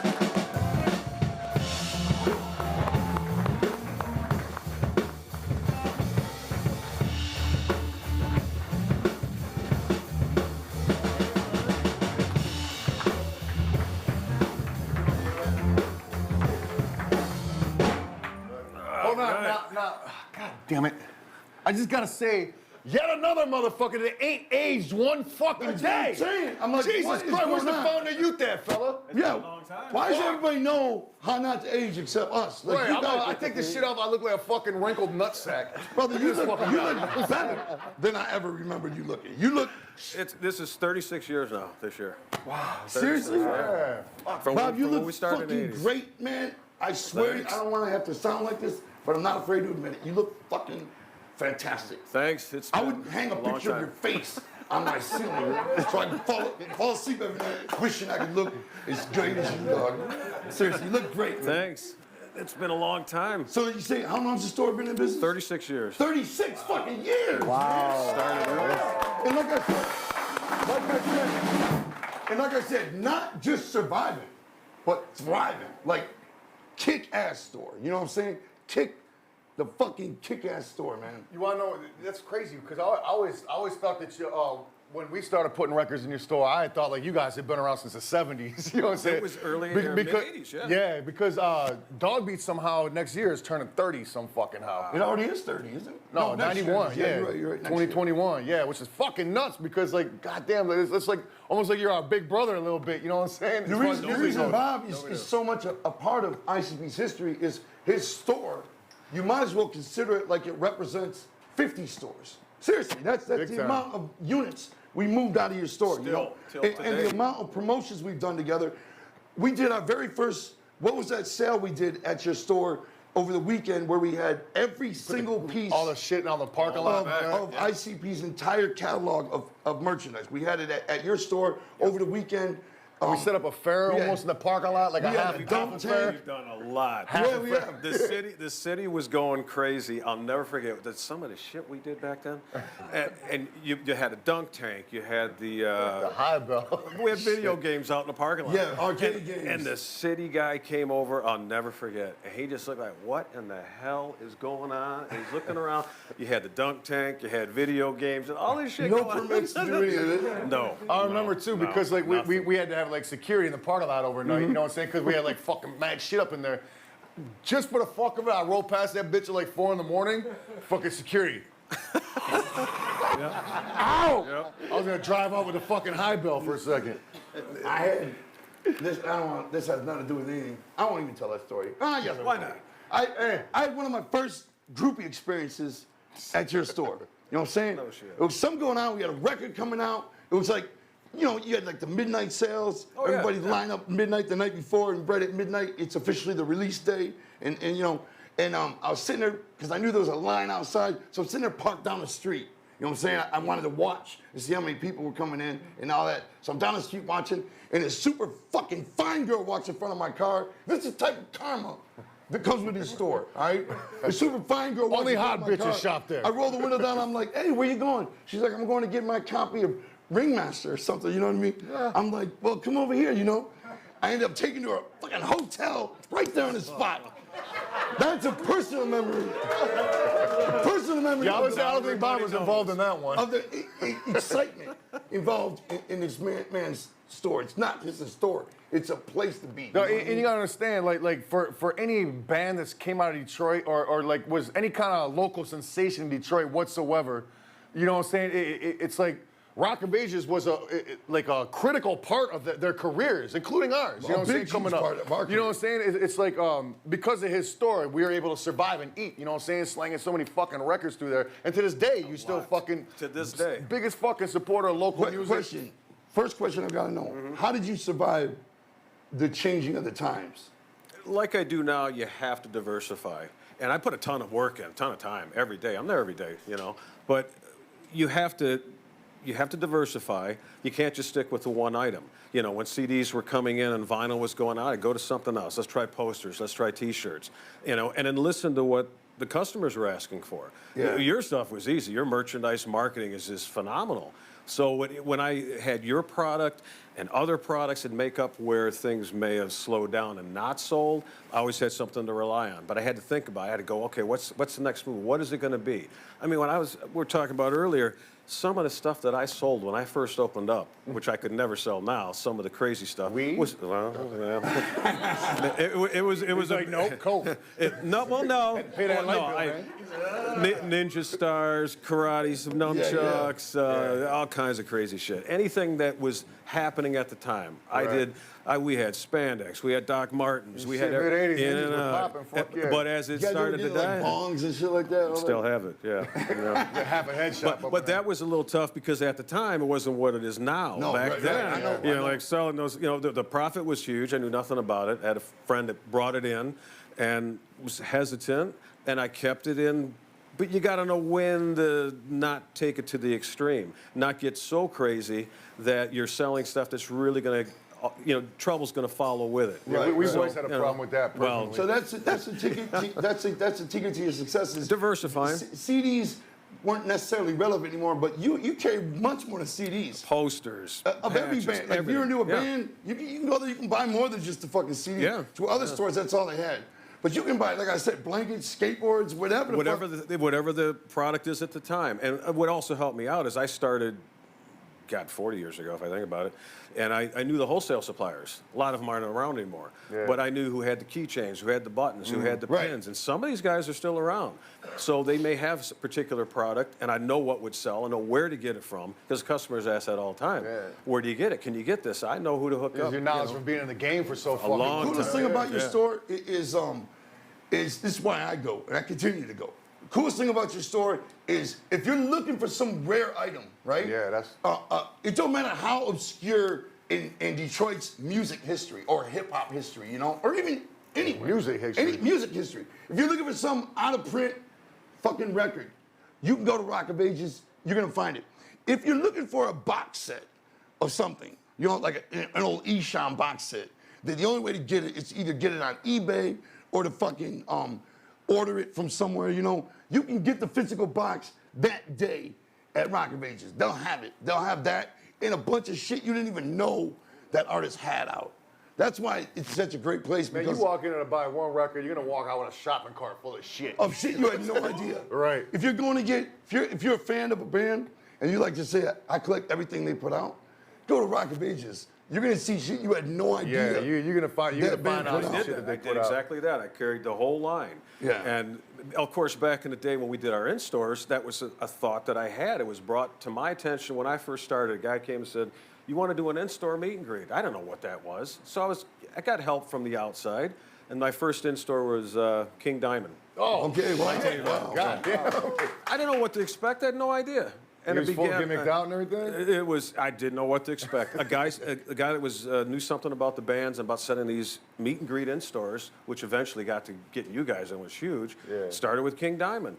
And then that brought people in. I was a nobody. Nobody knew what the hell I was back then. So King Diamond's in the store, and I got You were people never coming out. nobody, You know? bro. Wow. You may have In- thought in- that, but you. In the beginning, I wanted to make it happen. Yeah. And then once King Diamond went down, when I look back, we were talking about that earlier, it's like, damn, I start thinking, I had King Diamond over there.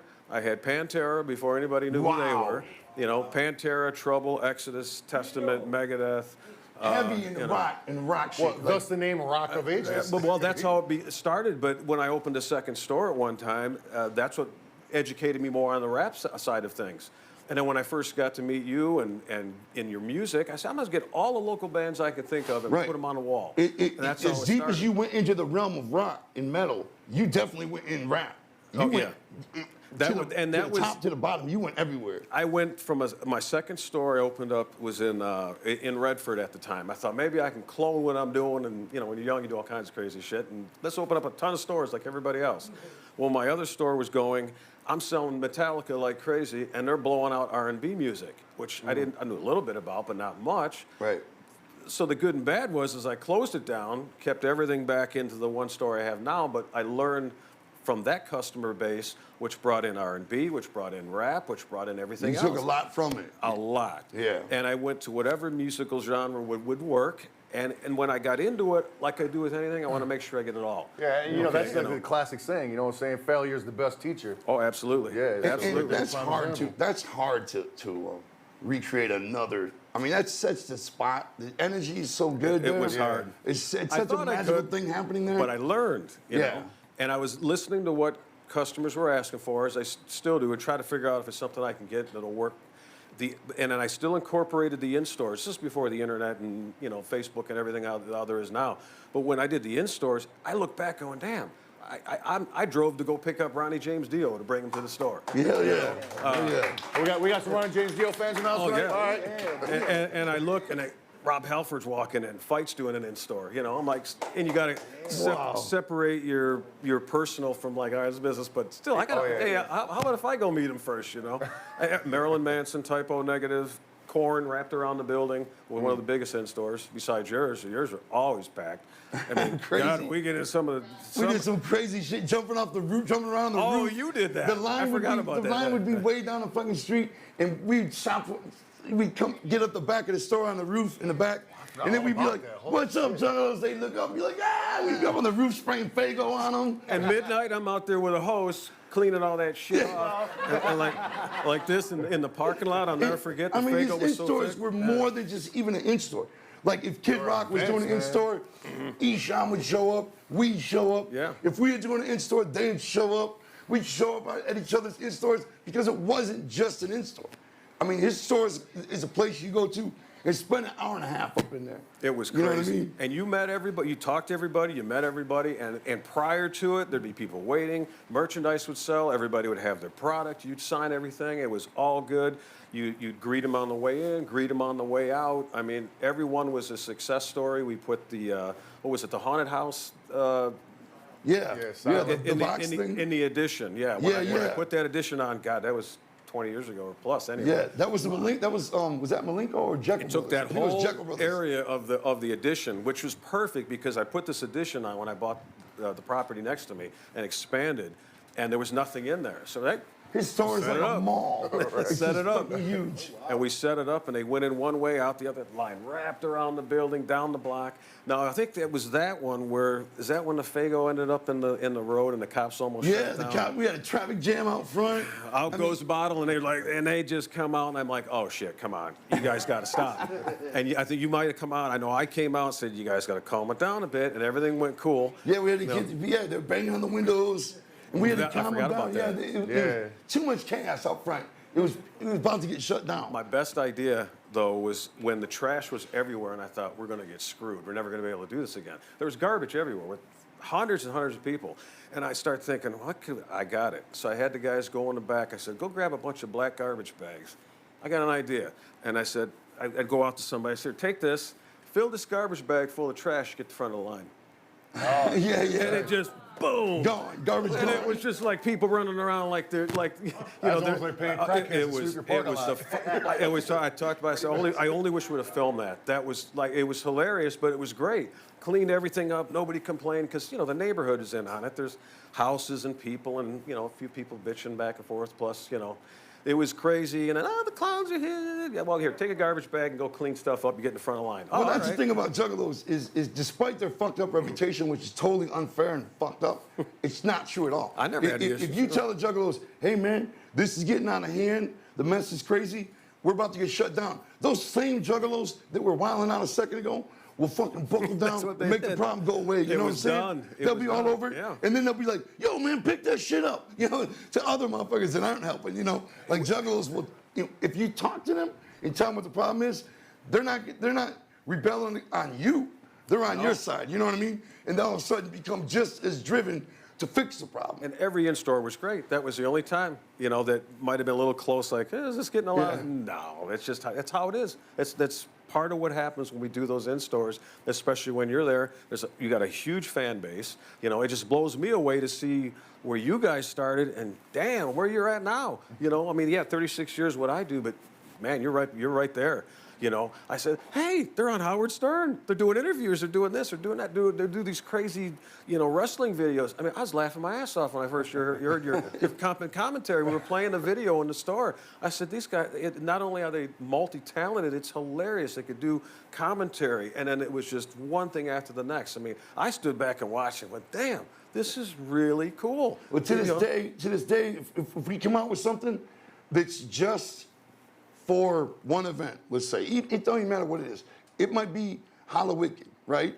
If we say, all right, we're gonna give all these away to everybody that comes in clown paint or something, or if we come out with something that's just for the internet, or now it's only available on the internet, your store is always guaranteed to have it anyway. Yeah. Like my brother will say, well, these 500 are for the internet, and these 50 are for Rock of Ages. You know what I mean? It makes sense because Rock of Ages is a place that has everything. And so it's understood by the people that know what time it is, that if something's only available here, it's available here and Rock of Ages. You know what I mean? You'd be amazed, you haven't seen as far as the retail end of it. Whenever you have an event, of course I sell all your tickets, gathering. Yeah, tickets, anything. It's available through Ticketmaster and Rock of Ages. There are so many people that come in from out of town. If you've got a gig or a show on a particular weekend, I know I've got to gear up. Because there's so many cool people that come in. Hey, I'm from out west, I'm from Australia, I'm from wherever, and it just blows me away. Because And it's they don't- legendary there. Yeah, East Coast, so on and so forth. Always good. They come in, they buy all the product that I have. That's like the most refreshing shit to me, man. Is you can fucking drive right past your shit and you still see Rock of Ages there. It's not a fucking lame ass Coney Island now or some fucking offbeat donut store. You know what I'm saying? It's places still have gone. fucking Rock of Ages. It's like a you know what I'm saying? 900 Fuck yeah, dog. 900-year-old legendary oak tree. It ain't going nowhere. It's You know like, what I'm it's like saying? going to Boston and seeing where fucking Benjamin Franklin did some shit. You come to Detroit, you go to fucking Rock of Ages. That's right. You know what I'm saying? And It's like you a know what I've landmark noticed? here, man. You know what I've noticed is that when we travel, I've noticed every state pretty much has what I consider a Rock of Ages wannabe, but a store that has the idea down like you do.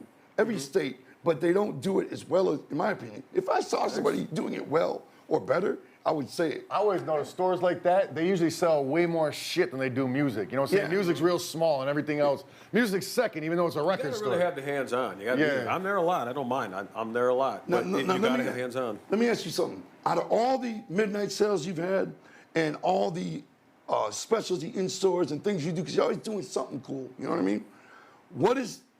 Who has the most sales, like at midnight? You know, was it like the Metallica Black back album? in the day? Oh, You wow. know what I'm saying? Like out of all of them, back when CDs were the thing. I would, Metallica, yeah, that's a Metallica given. was yeah. it? I call Metallica's a that given, shit. yeah.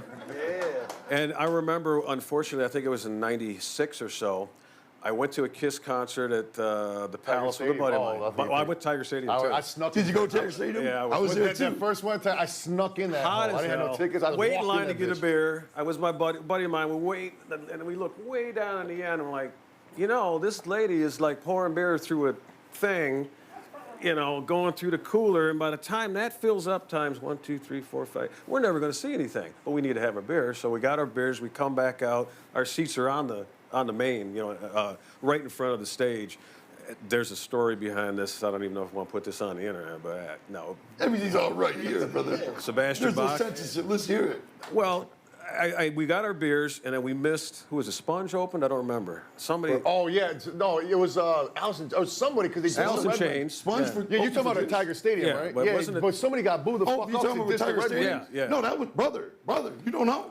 That was fucking Allison Yeah, I Chains. saw One Allison of their Chains, last yeah. 3 And he performances dissed the ever. Red Wings, and they got booed the fuck off. But They who didn't get opened booed it? off. But they got booed. They got booed. But But that we- was one of Allison Chains' last 3 shows. We saw a bit of it, but when we got out, I'm sitting there hot as hell. I'll never forget that. I had 2 beers. We got right down the main floor. And I look, and I'm thinking, man, this dude's in my seat. But of course, I got 2 full beers, and the lights are going down, and the intro's about ready to start. Kiss is about to come out for the first time in paint since the fucking early 80s, 80s, early 80s or something. No, granted, I saw him in the 70s, so Yeah. I But was, they ain't been you in know, paint in forever. That's why we went, and well, even to back that story up, I'm somewhere on the back of Kiss Alive 1 in Tier B, for what that's worth. So, yeah, somewhere in there, I was there. But this particular one, we walk out with our beers, and I look, and who the hell's this guy? And they're all, and mind you, he's standing on top of the chairs, this big, tall dude, long hair. I had no idea, and I'm trying, he's in my seat. So my buddy's behind me. I said, dude's in my seat. And then the lights are going down, and all the music's playing. And I thought, well, who is this guy? Now, he's yelling down at people and high-fiving an autograph of Sebastian Bach. And I'm thinking, He's in okay, your seat. Yeah. Standing on your seat. That didn't go well. Because he looked down and said something to me, and I took it the wrong way because he probably thought I said something to him. And I'm just like, hey, I'll get my seat. And he said whatever he said. And then my anger level went up about 50 or 60. And my buddy said, And you knew it was Sebastian Bach. I didn't know who the hell it was. Oh, you didn't give a fuck. Well, you At didn't the give a time, fuck. I did, yeah. Right, But, yeah. but Well, no, it was Sebastian him. Bach. No, it was Was him. it Sebastian Bach? Yeah, that's what he said. Man, he's a fucking notorious asshole. Yeah. So he was that way to me, and then my buddy said, let's get 2 more seats over. I said, can you swear on this station here? What? Yeah, man. I say, fuck it. Right, I'd pay for that motherfucking seat. And then he looked, he says, dude, we're going to get kicked out. I said, I'm going to knock his ass out. What do you think? And I said, here, hold my beers, hold my pager. No phone. Yeah. 96, 1996. And then his guy that he was with said, you know, it was a misunderstanding or whatever it was, but I was pissed off at the Bro, time. that guy is a Sebastian Bach. notorious ass. I read his book. Nice. He admits he's an asshole. And then it got to a point where they eventually, his guy told him I wasn't saying anything or being derogatory to him. And then he realized, oh shit, and we became buddies, you know, by that point. Yeah. But he just said something to me. He says, I thought you were. I said, no, dude, you're just in my seat. And we're yelling at each other trying to make sense. Starting to fight with him for nothing. He's Well, standing on your fucking chair.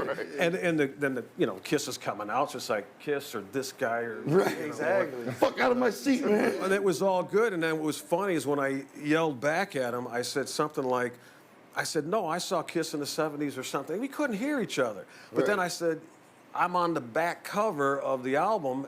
And then he just went, you're on the back cover. But what he didn't hear me say is, I'm in the audience. I'm in the crowd. He thought I was one of them 2 guys holding the... Oh, that big ass sign up. So you figure you got the dark-haired guy, you got my blonde-haired buddy. So he thought, and he tells us... Yeah, and it was all good. It was all fun and games afterwards. Just tell you what, you know, when it's all said and done, I'll get you backstage and we'll make it all good. And then, you know, Dope. off he went, and we never caught up with the guy. Motherfucker. He let you try. The motherfucker. The show's over with. Sebastian But what Cock. he was doing is he was, you know, this shit. And jumping over chairs to get to backstage. Look at my buddy. I go, how the hell are we going to catch up with him? This Right. isn't going to happen. You have to do the same shit. He never turned around. No, Just yeah. off he went. Yeah, he But- left you dry. Yeah. But I got where a the similar hell were story we, about Kiss? Mark McGrath, the motherfucker. Oh, God, that was horrible. It was unintentional. I but, fucking hate him for that, Mark McGrath. But yeah, man, so good. You spared him of an ass kicking. It was a crazy time. so the biggest selling of all Oh, time. we were talking about the fire too. I had that when I went to the Kiss show at the Palace. I had a roof fire, So it shut me down. At you the know? store, yeah, I remember that. And I was literally selling, because of the midnight sale, I was selling Danzig cassettes out of my truck, you know, whatever I could do. They said, oh, no, you're closed down. You can board it up and, you know, got to wait for insurance. So when Monday hit, I would sell all the stuff out of my car. The first Danzig came out, Megadeth came out.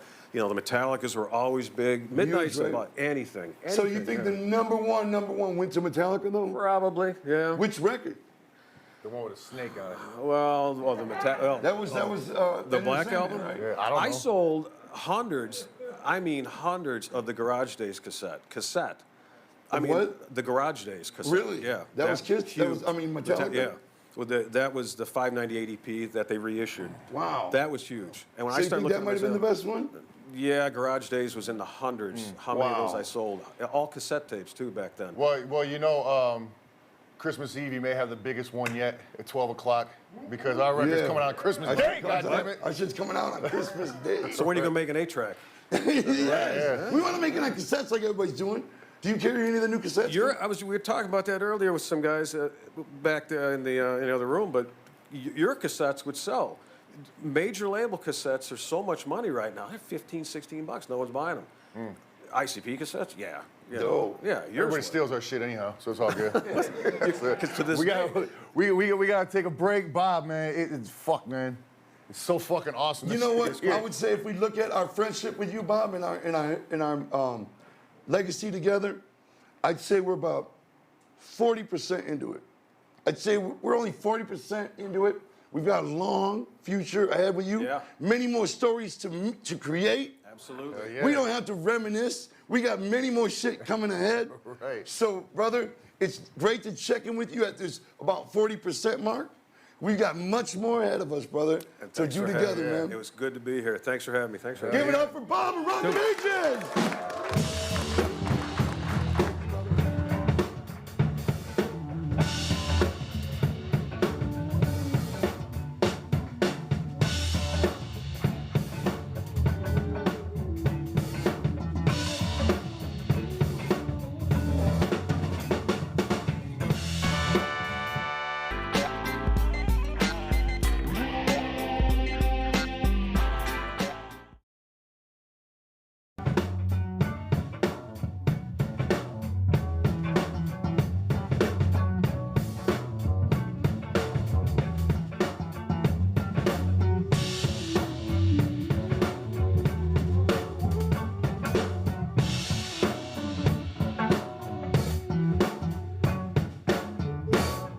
Yeah!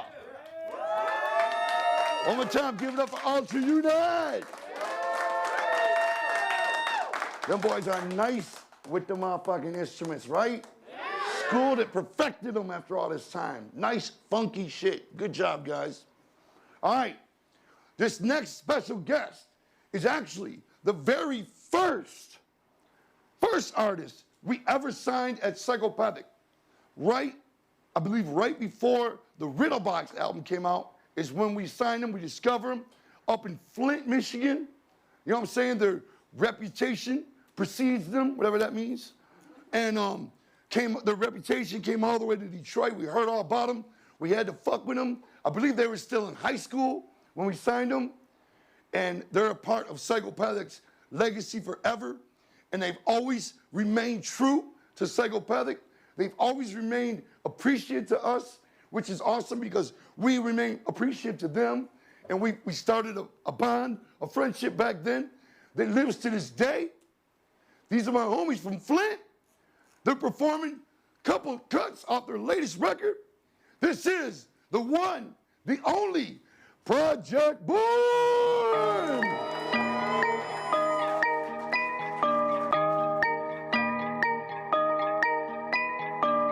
Yeah. What's up?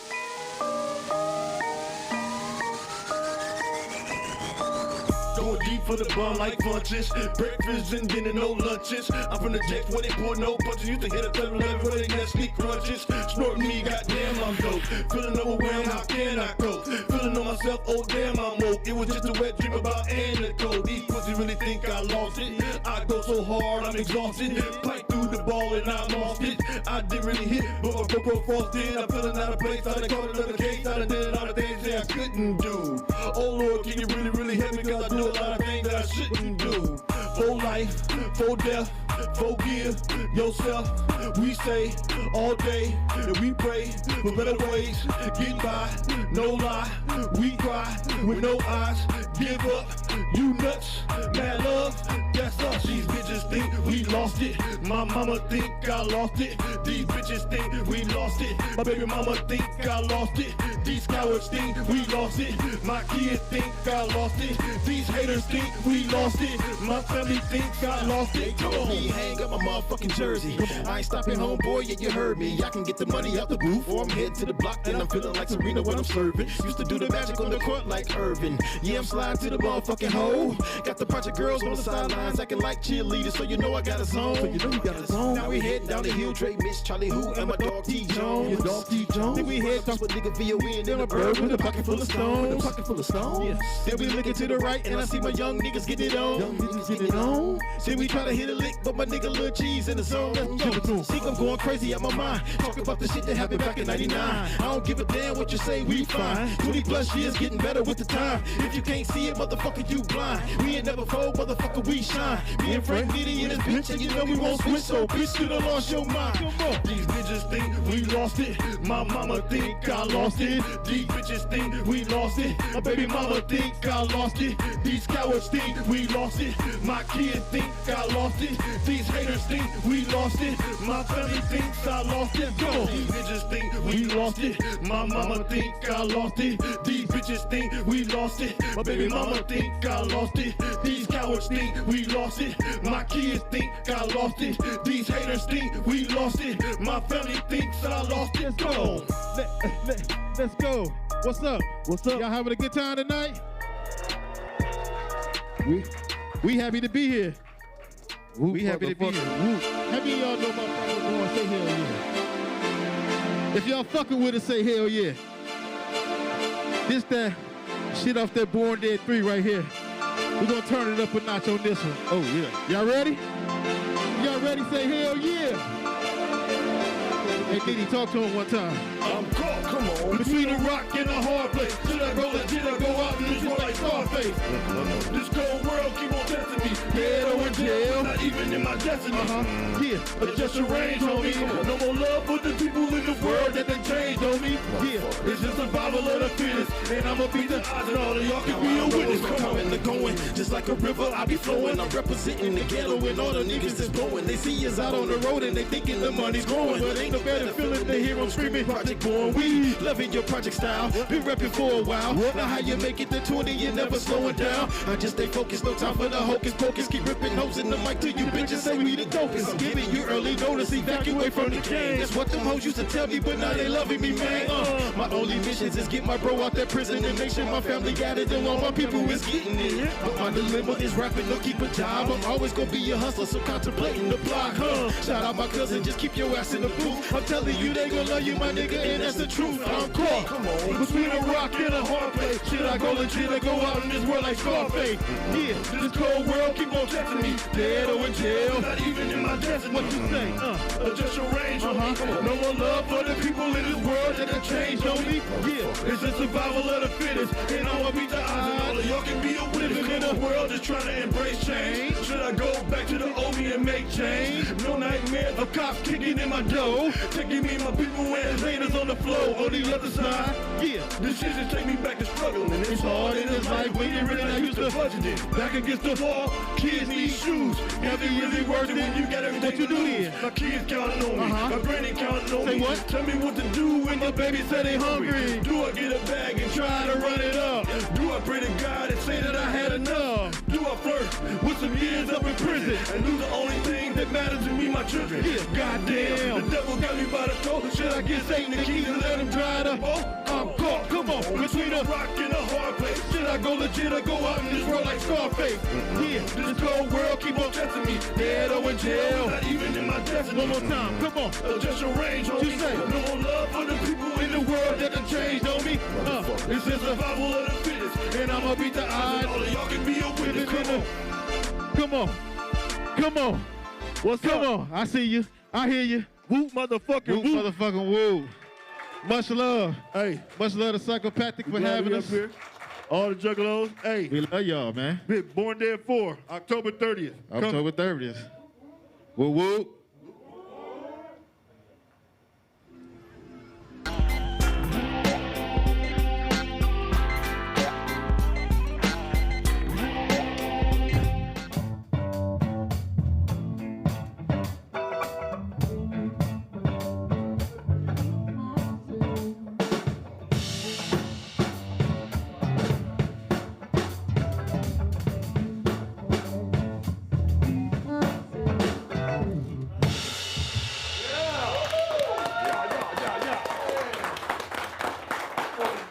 Ultra unit in the motherfucking house. Well, we got one more guest. Man, man, I don't even know what to say about this guest because at one point, this man was I would easily call him a brother. You know what I'm saying? At one point, you know what I'm saying? This guy has been So weird we're about to see him right now. I'm fucking, for lack of a better word, fucking his dope ass word, flabbergasted right now. But this guy, man, he's been on fucking so many fucking adventures with us back in the day. You know what I'm saying? Down on the roads. He was there, not the very beginning, but very close to it. I would say since about when we first moved into our office building in Novi is when we hired him. Fresh out of Subway. Yeah, fresh. He worked at Subway. We used to call him Dubway. That was all the credentials you needed at Subway. Right, yeah.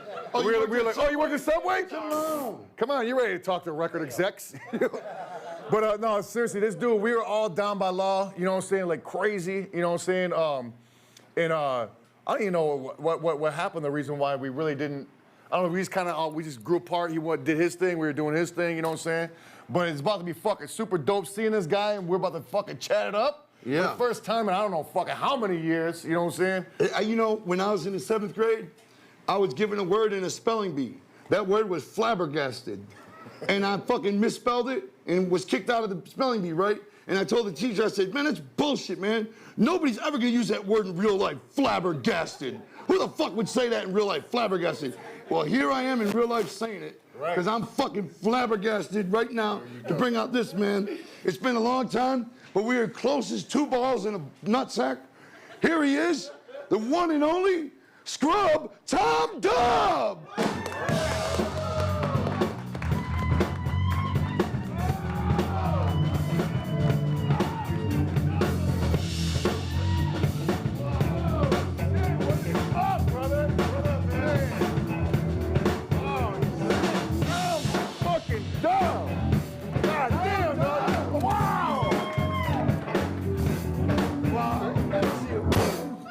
Look, he's got the Dark Lotus tats and everything. Hell man. yeah, dog. Looking just as much as like a serial killer as he used to back in the day. 40 pounds heavier. Tom fucking Dub, man. What's good, Tom Dub? Everything's good. I'm glad to be here. Thanks. You know something, Tom? Out of all the guests we've had, I've been like a little nervous, little shy around him. I don't feel that way around you at all, dog. Oh, good. It's Tom Dub and his Dub, bitch. like back in the day, boy. Hell You yeah. guys ever, who knows the legacy of Tom Dub? Who's seen Big Money Hustlers? Officer Cox in the motherfucking house. Actually, he was supposed to be Officer Cox. His name is Tom Cox. But he did play a very small part of a cop getting roughed up and beat up and shit. Tom, Are you a rough? how long's it been? 17 years. Since we were together? Yeah. It ain't been that long. Yeah. Are you serious? Yeah. What It's the been 17 fuck? years? 17 Are you fucking years. kidding? Don't you feel like 7 years? Yeah. 17 years. What the fuck, man? That's terrifying. 2003. Fucking A, man. Wow. Holy shit, Mind man. blowing. I'm stunned by that right there. I would have guessed 8 years. Yeah. Fuck. Time flies like a motherfucker, man, when you have fun. Wow. I'm just like thinking about fucking throwing each other in fucking bushes and breaking bottles over each other. I've always said this. That's the kind of fucking adventures. I've always said this, and this is a true fact, all right? There is a price to pay. There is a price to pay to happiness. Like if you bust your ass to do something you want to do in life, and you actually get to do it, that's all great and shit, but there's a price to pay, and they don't talk about it because it's a very ruthless, very steep price. And that price is time. Your life flies by record speed. I swear to God. And that's all we have is time. I mean, like, what do we have that's more important than time? Nothing. how long do you get to be here on this planet, right? Until you're fucking chilling in a coffin. Time is all we got. And living your dream is great and all that, but time flies by. And it almost makes you question, is it worth it, right? And it fucking, man, what your fucking parents told you when you're kids, so true. The older you get, the quicker time goes. When you're a kid, you're like, the fuck out of here, man. This last year just took 20 years. I got fucking birthdays tripping on top of birthdays. Like, I'll be like, it's just my birthday last week. I forget how old I am. I was thinking like fucking 5 years younger. I'm like, what the fuck? I'm old as shit. Tom fucking Dub, man. All right, when you came to Psychopathic, Yes. you had been working at Subway. That is You true. had a nice, We called Tom Dub when he first started Dubway. That's right, Dub. You had an electrifying career going on as a sandwich maker. Yes, you guys pulled me away from that fabulous profession. Like some assholes. Yeah. No, us bastards took you away from that lucrative, awesome. Right. He was a sandwich artist. He was a sandwich artist, one of the best, right? One of the and we best. took him out of that out of that awesome job and took him on some bullshit of traveling the world. Literally, the world, too. Holy shit. So yes, how did sir. you get your job at Psychopathic? Adding Metro Times. Added Metro Times? Add We don't Metro even got no Times. homies we can hire. Metro Times is a weekly Times. music magazine in Detroit. Okay, let me ask you this. Okay, first of all, I was just in you just put out a book, right? Me too. Whoa! You just put out a book, right? Yes. What's it called? My Life with the Insane Clown Posse. Sweet. I read your book cover to cover, dog. Your memory in that book is fucking impeccable, uncanny, and incredible. And full of shit. Except the book. The book is written by a fourth grader. A what? A fourth grader. My grammar skills are not good. No, There was a lot, so what? There was a lot of typos. But we didn't notice them. We don't know when something's misspelled. Yes. Look, Tom. So, okay, hold on. So where can we get the book? Where can people get the book? Amazon.com. My Life with the Insane Clown Posse, chronicled by literally dates. Like, it's very... Hourly almost, the tours, you know what I'm saying? Get that shit at Amazon.com. Amazon.com. Make sure you juggalos out there watching, get that fucking book. It's from everything Shaggy read, he said it's on point. Yeah, It's dope. accurate. It was dope. I don't know why. I don't know why, Tom. I have no idea why. But I expected you, like, there's to be like some kind of hating on us in there. No. And it wasn't. Why would you think that? I don't know, because that's we all talked- anybody ever does. Right, exactly. Oh, I Is thought you hate were on serious us. for a second. I'm like, wait a second. Because we ain't talking. Why would you think they would hate? That's Right. so No, absurd. That's just a tracker. You know how it is. Yeah, You know what I'm saying? yeah, But I read it anyhow. And I was like, holy shit, it was dope, dog. I was like, not even a fucking cheap shot. You know when I knew what you I'm were saying? all right, It was dude? all fucking love, man. After your run with us ended, we got a letter from you about probably a year and a half later. Yeah. The letter I remember. said, hey, despite anything, you know what I'm saying, anything that went wrong or anything like that, I just want you guys to know that fucking I appreciate my time with you. It was the best time of my life thus far, and it was I mean, like, to get a letter like that really meant a lot to us. Oh, man. yeah, no doubt. And that letter made the rounds at Psychopathic. Everybody's like, Tom Dub's an okay dude, man. That letter meant a lot, bro. Good, smooth moves on sending that letter. Yeah. Was it thank you. crazy being a Psychopathic or what? Seeing the building and all that after all these years? Yeah, it looked different. Right. I passed it like The crazy 3 part times. is we haven't even painted it or nothing. Yeah. It's exactly the same. There's just a lot more weeds out front Nothing now. has changed in 17 years. Absolutely nothing. Not one improvement made You're on like, the exterior of that you're like, building. damn, that fucking crate in the corner with that old sweater and those 2 hats, been the same thing. They were there 17 years ago. Nothing has changed. Yeah. So Tom quickly learned when he accepted that ad in the Metro Times that we were looking for an employee. He quickly learned that whatever that employee said the job was, the actual job meant much, much more and many more jobs than that, such as being a wrestler in JCW. Now, how much wrestling? Giant killer Tom Dub. The Giant Killer. Now, how much wrestling training have you had? 0. Before or since, still none. Before or since nothing. I could take a splash though. Yeah, well, your Yeah, butt- I mean, okay. my arms You might can, be out, and but I your might have to underwear's totally straighten them. different. They said your butthole spit all over him because as soon as Hornswoggle the Hillbilly hit you. Yeah, when his greasy titty rubbed on my face. Hornswoggle He Hillbilly. probably shit his pants. Hornswoggle Hillbilly legit weighed, no line about it, no Crazy. exaggerating. He legit weighed something like 650 He pounds. was on Jerry Springer for being so big. Straight to fucking no bullshit. He was a wrestler, and his name was Hornswoggle Hillbilly. You can see him on one of those tapes. He's on Tom Dubb's 2 and 3. And he's wrestling Tom Dubb in a naked ass match. The loser has to reveal their naked ass. It was Tom Dubb versus Hornswoggle Hillbilly. And of course, Hornswoggle Hillbilly had to show his naked ass. Come on, you already knew who was going to win in that situation.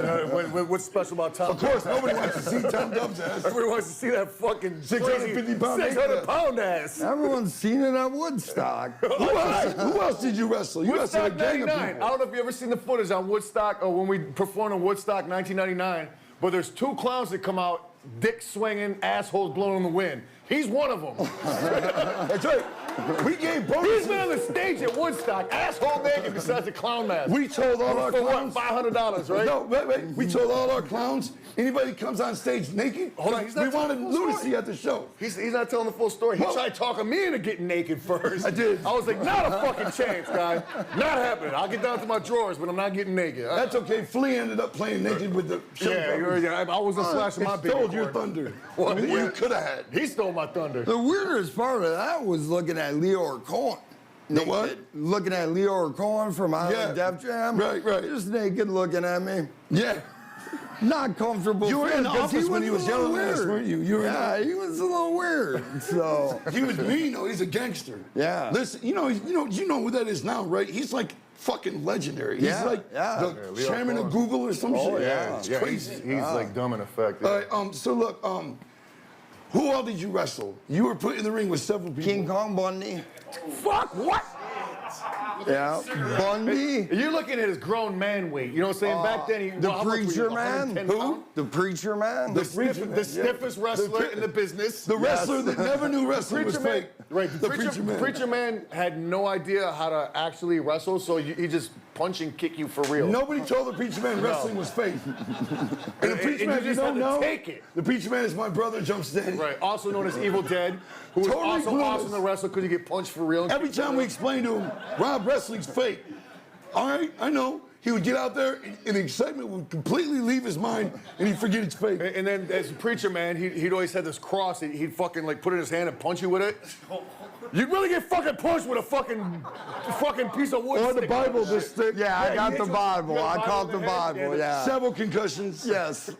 So So, all fucking every encyclopedia in one. so what was some of the other things the job ended up having you do besides wrestle real wrestlers? Oh wait, before Jump Steady was just talking to me about how you guys went to the VMAs. Yeah, and snuck in, low crawled under the trucks and shit, got in there, got their backstage pass list. We tried to make them at Kinko's the next day so we Now, could what get were you in. doing during those Right, times? that's what I'm trying to set up here. What was I doing? What was your mission to go there and do? Oh, Go ahead, man. What was your guys' mission? we're going in there to disrupt someone's set. Who was it? Was that when you were on tour bringing the signs? Yeah. Okay, check this out. So fucking masterminds at Psychopathic. We were like, all right, here's what we got to do. We sent you and Jump Steady, right? Was anybody Yeah. else? Nope, it was me and him, the demolition team. Two-man demolition team to travel the country, right?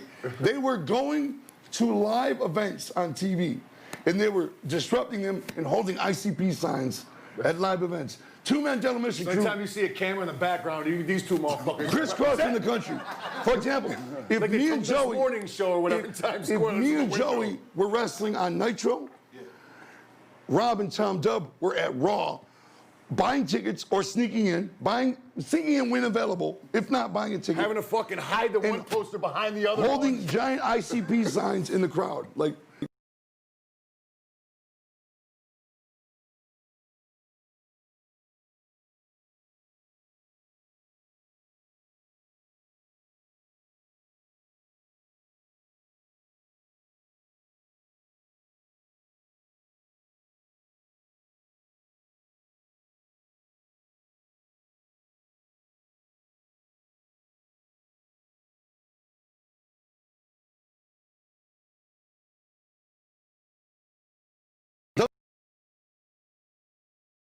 Name out there, you know. But anyhow, to the- They used to do everything. To the VMAs though, man. They would even go to the fucking Grammys and the freeway where the cars get off to go to the Grammys where all the celebrities are.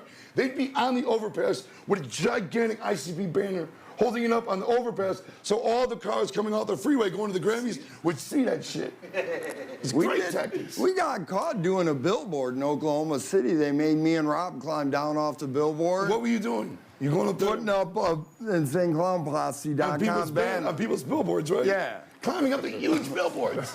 Right, we were like, man, fuck paying that $1,000 a week. We got We actually had a jump bail start budget. We had a bail budget for these guys. Yeah, big time. A certain budget set aside to bail them out of jail. We had the budget for them to eat, we had the budget for the travel, the budget for the hotels, and the budget for bail. No bullshit. That's just part of per diem. That's how you for knew bail Tom money. Dub was a for real soldier. Word up, dog, because he wasn't scared to fucking go to jail for the cause. Fuck yeah. So you did the demolition team. Yeah. You wrestled. Yeah. What else? Toured. Touring, right? Toured. WWF, WCW. Coming with us, right? All the time. One of the freshest fucking things ever that happened in my wrestling career was in WCW. And that's when, during the daytime, you weren't supposed to fucking leave. You were supposed to be there at 12 o'clock. You weren't supposed to leave the building. I don't fucking know why, you know what I'm saying? Especially us. It's not like they were paying us. So fuck it. So me and Tom Dub went to the fucking, there was this fucking tag team. What were they called? The fucking Adam Bomb and his fucking homie with the Chronic, yeah.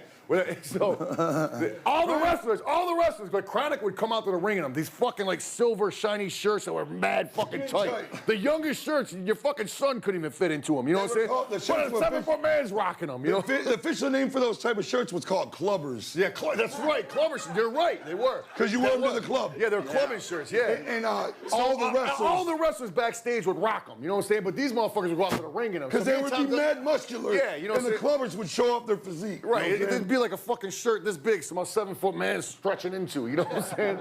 But fucking, me and Tom Dub went to the mall. We bought 2 clubbers. We put them on. They looked so funny in those clubbers, man. I mean, you're talking about. They were so skinny, dog. If you've ever been in the locker room of WWF or WCW, I mean, these motherfuckers are big. You know what I'm saying? I'm a fat fuck now, but like I was like fucking like 110 pounds then. These motherfuckers tower. You know what I'm saying? And we were like, fuck, they put them hoes on, walked in that bitch. Sting told us to take them off before we get heat with everybody. Sting was like, you know. He told Tom Dub to take the fucking shirt off, didn't even know. The singer was like, you know, you guys might want to take those shirts off. You're gonna get a lot of heat. The boys. And they looked, I mean, you knew exactly what they were doing. Right, rocking those clubbers. You guys look we fucking did not have the muscle skinny. tone, the body, nothing to be rocking. And those feeble ass, you guys feeble bodies in those clubbers. We look like 2 14-year-old boys standing there next to those wrestlers. What they were doing, they were mocking the wrestlers, you know what I'm saying? And it was fucking hilarious, man. And I had to go out and wrestle them that fucking night. Still got his shirt. Yeah, why did you insist on keeping the clubbers? Did you? I don't know, because I wore it out to a bar with Alex and someone else one night. And I picked up a check. Why didn't you wear it here? That would have been great. You still got your clubber? No, I don't I'm about to say, anymore. I'm going to get a new one. But... Wow. You gotta come out with a clubber and a pair of Jenkos on. Yeah, he used to come with us to WWE too, right? Yeah. WWE and WCW the whole time. Man, Europe, Amsterdam. Man, that's when it was, yeah. He hit the fucking joint in Amsterdam and just fucking took a face plant on the table. Never seen nothing like it off weed. He was like, yeah, you came with us to Europe the first time? Yeah. And second and third and shit. We went to Europe a gang of times back then. Yeah. Before we even toured it, we went there doing the press and shit. You was there for all of that shit, man. The whole month spent in New York making a movie. Yeah. You were there for that? Oh, yeah, that was a lovely His book is fucking great, man. Like, it's gotta be full of mad shit, stories and shit, man. Yeah, It's it's crazy. good stories in it. I mean, there's only so many you could put in there. We beat a lot of ass on the road together, too, right? Yeah. We had good times, man. Great times. We're lucky we're not in prison still. Yeah. That's fucking great. So tell us, after your days at Psychopathic, what'd you do? Went to college for 8 years. Really? For like 8 years? Yeah. Got a 2-year degree. Seriously? I'm dead serious. So you didn't go that much. I didn't go that much. Where'd you go to school?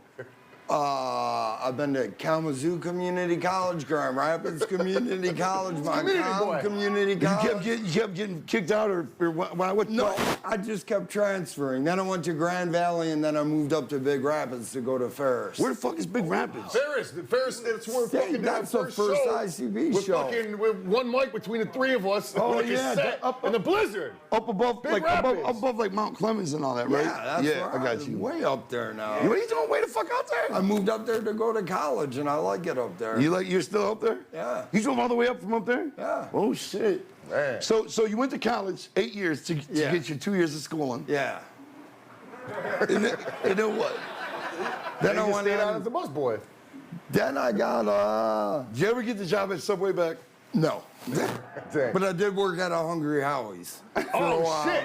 So, That's when it's no line work. You still take shit out of this stuff. That's when 8 years of college Tom Dub style will do for you. Hungry Howie's. I got a nice associates in general studies. On your resumes. On your resume.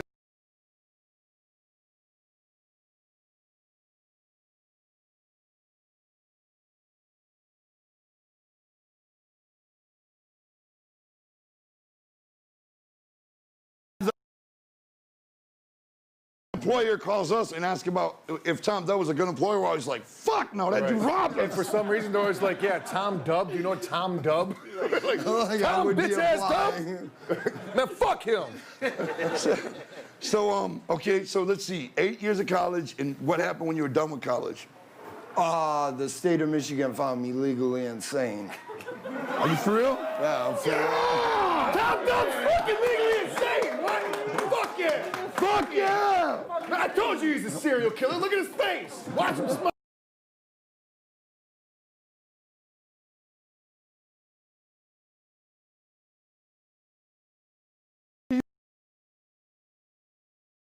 So what happened when that happened? I started getting checks in the mail. Dog, let me tell you something. Dog, I can't hold back my feelings right now, man. Tom Dub has got to be one of my favorite people on earth. To this day, what the fuck? Dog, he was so fucking fresh back in the day, man. We used to just, it sounds stupid as fuck now, but back then it was dope. We just get drunk as shit, wrap each other up in barbed wire, and have matches in front of the hotel. Fucking jumping off the top of the bus and the trees and shit. Had Patrick Stone Cold's beers to the billboard. But he's still fucking the same ninja. What? Only Get now, the fuck out of here. He's got the label of legally insane. Right, exactly. Now you got a reason why you did that And shit. that explains so much. Yes. Right. We knew it. It just wasn't officially on paper. We just wonder how the fuck you weren't legally insane. Yes. And finally, it all makes sense. It all makes sense. It all comes together in the Okay, end, I well, guess. now we've got about 9 years of the 17. Okay. All right, college, Yeah. legally insane. Yes. What happened next? Let me think here. Come on, we want to know the legacy of the Dub. Did you ever work in the music industry again? No. Fuck no. No. Nobody would hire you after working for us for 10 years. Yeah. That's like 10 years against you if you work in the music world. Yeah, and straight up, if you're trying to get a job at like a normal, respectable place after traveling with a band for 10 years, good fucking luck. Yeah. You could probably just jump right on another tour with somebody else, though, with that road experience. When did you decide to write the book? Probably about 8 years ago. So it took a long time. Yeah, it took me like 4 years to write. So, looking back on your life, what do you look at your days with Psychopathic as? Like, look, Oh, the highlight, definitely. a highlight? Yeah. I mean, it was, right? It was Yeah, fun. You got to travel, 100%. like, experiences. Yeah. Yeah, it's hard to honestly, it's hard to wrap those. It's hard to have experiences that can hang with those again. Hold on, Yeah, man. yeah. I just remember the time that we beat that kid up in that hotel in Las Vegas. Yo, man. I don't even know why we We beat had him. a Why- cop drive us to do it. Right. I'm telling you, the craziest fucking shit happens on the road. We had a cop take us to this hotel, beat the tar out of this kid. Like, dog, I thought we killed him. Right in the middle of the fucking hallway in the fucking Hard Rock fucking hotel. Saw him at the show next day. He looked like the fucking Elephant Man. He was like, fuck yeah! We were like, whoa! It was great. I will never forget. I started laughing when I thought I'll never forget. We played New York City. We drove out of New York City, probably about an hour and a half down the freeway, maybe 2 hours. Yeah, this is the We time fucking before. pulled into a fucking truck stop, and we're sitting there eating, and all of a sudden somebody notices out the window looking at the bus. There's a ninja crawling down from the top of the bus. Pee all up in his He pants. was riding the bus from New York For City. an hour He plus. got on the roof, and they rode on the freeway 2 hours down. There ain't right? no truck stops outside of New York, man. And this guy is riding for 2 hours on the roof of the Yo, bus. there's like this much clearance between the top of a bus and a bridge. This Mad motherfucker- tunnels, right? Woo! He rides the whole time, and he comes crawling down. We're like, Tom Dub, go fucking find out what's up with that. We're all just watching. Tom Dub approached the kid. This is the best. There's some sort of conversation happening. Suddenly, Tom Dub knocks him out. Why did you sock that kid? I don't know. You didn't know. Fucking insane. You didn't know what to do. I didn't know what to do. I'd never seen a situation. What was he saying? Help. Yeah, basically. Can you help me get home? You said he pissed himself, right? Yeah. Okay, and you didn't feel the need to help him? He did. He was trying to help put him to sleep. Yeah. He was scared. Fucking crazy. Look at his face. What?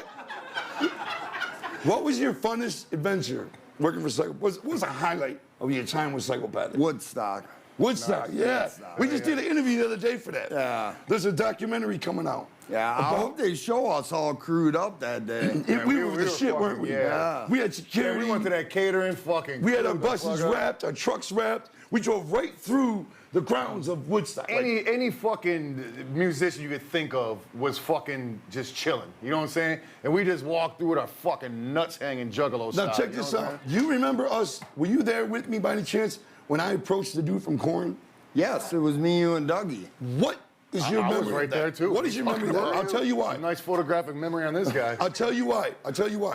Because we did a radio interview a couple months ago, and the person was like, yeah, I was talking to Jonathan Davis from Korn, and he said that you guys approached them at Woodstock and tried to pick a fight with them. No. That's what I said. We were like, yo, there ain't no beef. If this the case. I was like, what? We were trying to squash the beef. Yeah.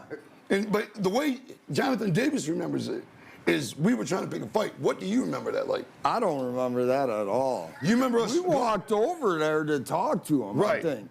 And they had the who banging security with them. And so did they we. were crewed up. But And our we security was me mugging each other. That's dope.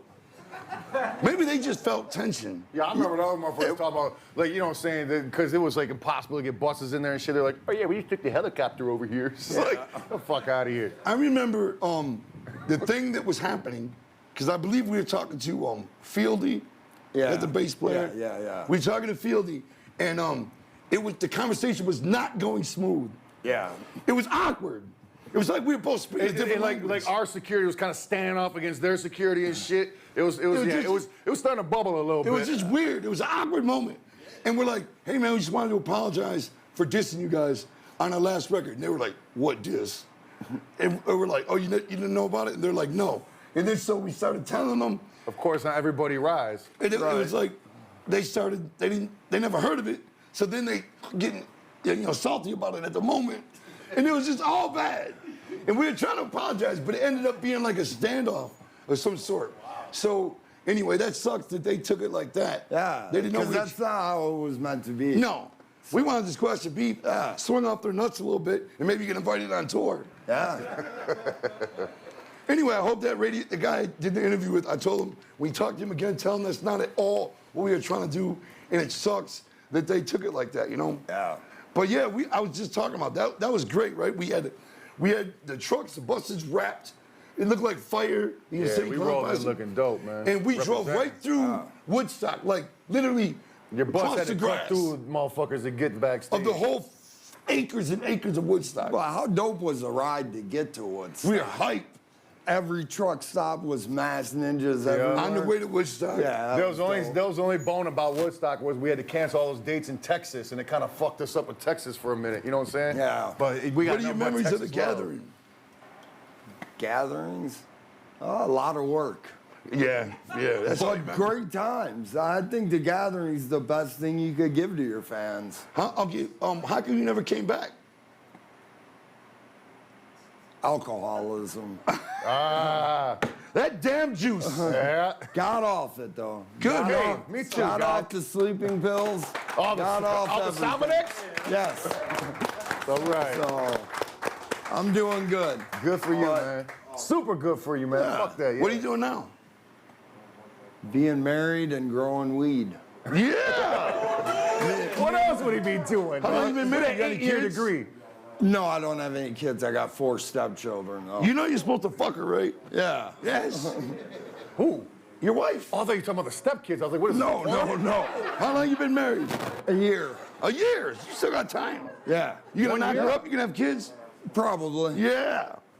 But she's definitely fertile. She's got 4 kids. I don't know, because her kid, the 5-year-old, just fish hooked me the other day and ripped my lip open. That happens. But that's kids, you know, you teach them defense tactics. Congratulations on getting married. It's only been a year. Thank you, yeah. Dope, man. And congratulations on getting off that bullshit. Yeah. That's dope, man. Hell yeah. Well, that was some of my rockier times. Yeah. At Psychopathic, which led to the Oh, end. yeah, we I used to didn't know you had ride, a dog. problem. We were all fucked up. We didn't Yeah. know. We didn't know that you problem. We all had our problems. But it's all good. Yeah. You know? Coming out of that must have been hard, though, right? Yeah. Yeah. After Psychopathic, when you first left, was it adjusting back to a normal life? Was that difficult? Because this guy was with us during the most Yo, the maybe grueling part of our career. touring, you know. Fucking dog, there was no fucking leisure marinating time. It's strange to say that because we still don't have no leisure time. Right. But I mean, like when we're home. Well, I think the difference is because when we're at home now, it's like you're with your kids and your family and shit, as opposed to like back in the day, you didn't have that. So you're still just getting lined, trying to get with hoes and shit. You know what I'm saying? Yeah. It's strange because like we still, like we're home, we're not home, we're working. Yeah. You know what I'm saying? I see this motherfucker every day. It's the same as it was when you worked for us. Well, that's what it was. We're there every day. We'd fly out we'd do a show Sunday night. We'd fly out to Raw on Monday. Then we fly out to Raw on Tuesday. Then we fly back on the road, do shows Wednesday through Sunday, and do it again every week. Yeah. I mean, that was a lot. Yeah. And one tour lead right to the next. Yeah. You know what I'm saying? Yeah. Dope, man. Tom Dub, sitting there talking to Tom Dub is dope. So since you were declared legally insane, you ain't work nowhere? No.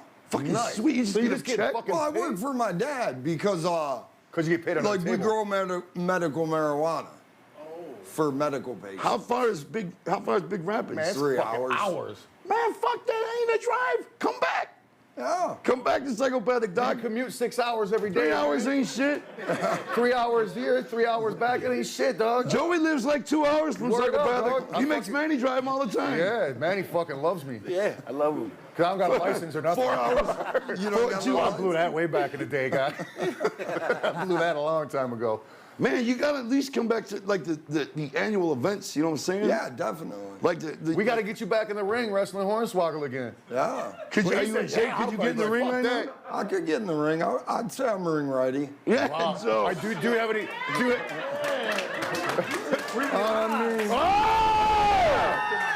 Shit! Look at that shit. listen. Yeah, look at him kissing. Tom Dub. Fuck yeah. Tom Dub used to be able to incredibly. He'd wear the spandex outfit in the ring, and he would sag his spandex. Spandex were loose on him. Spandex is not made to sag. Extra small. It's supposed to hug the body. No different than a clubber. But his spandex would sag in the butt. Whoa. That's pretty impressive there alone. That is impressive. But I've gained some weight since then. Good. Good. Maybe you won't Right, so sag your in his ass is bed. filled out. Can we see your ass? He's gonna get up. He's gonna have a voluptuous bubble butt. I don't have a You start voluptuous twerking. bubble butt. Can we see it? I'm very familiar. No, I'm not. thing. Just as flat. Well, if you gained any ass, it damn sure was. If you gained any weight, it wasn't in your ass, bro. No, not my Your ass ass. looks exactly the same. Yeah. Like a crushed loaf of bread. And you still got the dubs on your neck, so that's good. Yes. Yeah. They'll never go away. You see, you got the Psychopathic tat. Yeah. Yeah, forward and backwards. In case, Yes. in case he's behind your car, he can Or hold in it front up. of a mirror or not. Yeah. So, Tom Dub, man, you're the shit, man. If you were a chick, I'd want to fuck you, dude. Dog, Tom Dub was a chick, he'd be the ugliest broad on the planet. Yes. Don't matter, I still want to fuck her. Yeah, fair enough. It's the personality. It's not for the looks, it's for the personality. And you know what? You can come back anytime, bro. Okay. You know what I'm saying? We'd love to have you back on a full-time, part-time tour, whatever, bro. There's always Yeah, a you bump said it's all you for do. Tom Dub. I know it's a lot of work, but you're growing weed, which means, man, you could probably bounce whenever you need to, right? Yeah. See, look at that. What? Where's Rudy at? Rudy, come here. Where's Rudy at? We were just telling Rudy the other day you're about to take his I'm gonna fucking show job back you over. your doppelganger. This is the new Yeah. Tom Dub. Yeah. Come here, Rudy. God damn it. Rudy, He does what he used to do. sit down. On the road, everything. No, Rudy. Bro, it's Tom Dub and Tom Dub. What the fuck? No, Rudy, wait a minute, Rudy. You're not mic'd, so you gotta speak loud. Rudy. Talking to Tom Dub's meet neck. the forefather of your role. Yes. This is the man. The bunk you sleeping. Yo, Tom Dub carved what you do for a living. He carved that job in Psychopathic. We didn't know what the fuck he was gonna be doing when we hired him. This is your replacement. Doug, the quality's gone down so fucking hard over the years. Oh my God. Look at the two Tom Dubs. I know, it's Tom Dub, the TDJ, Tom Dub Jr. Tom Trey. TDJ in the motherfucking house. Wow. We could be a tag team. Tom Trey. Wow, the fucking tag team. Right. The new Youth Gone Wild. Whoa. I never thought we'd see Tom Dubs. You going wild shirt. Yeah, motherfucker, thought I forgot. I can't believe you guys are sitting next to each other. Doug. Do you know how many times to this day, I accidentally call him Dub? You guys got the same body type, the same fucking hair? Take your hat off, dog. If you grew your wig out a little bit, it'd be exactly the same. What the fuck, beard? Holy shit! You guys would make a sweet-ass tag team. Yes, we would. Especially if you're both wearing clubbers. Man. It's spandex. Loose You know spandex. why? You know why Rudy's nervous? Because he knows if you come.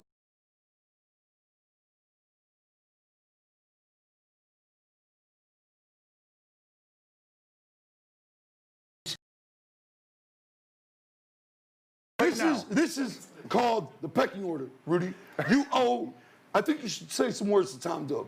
Wait a minute. For carving out the niche, you now. He's the godfather of your fucking job. Listen, the bunk you sleep in should be named the Tom Dub bunk. Straight up. Like what you do for Psychopathic, that job wouldn't exist if it wasn't for Tom Dub. Tom Dub made that job what it is. He made it up. We didn't know what the fuck we were having him do. Before we wrap things up, Rudy, I think it's only right that you pay homage to Mr. Dub. Man, suck his dick. Say some respectful words to Mr. Dub. I mean, shake his. Hold on, silence, Rudy, if you will.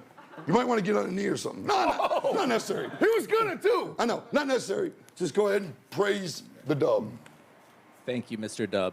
Is that mic on? Hello, hello. Can they hear him? Okay, that's it. Thank you, Mr. Day.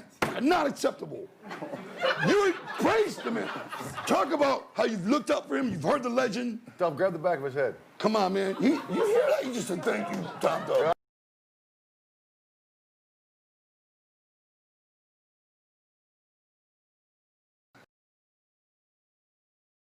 I think you should say some kind words. He's like, fuck, what do I say? You don't have nothing to say? Thank you.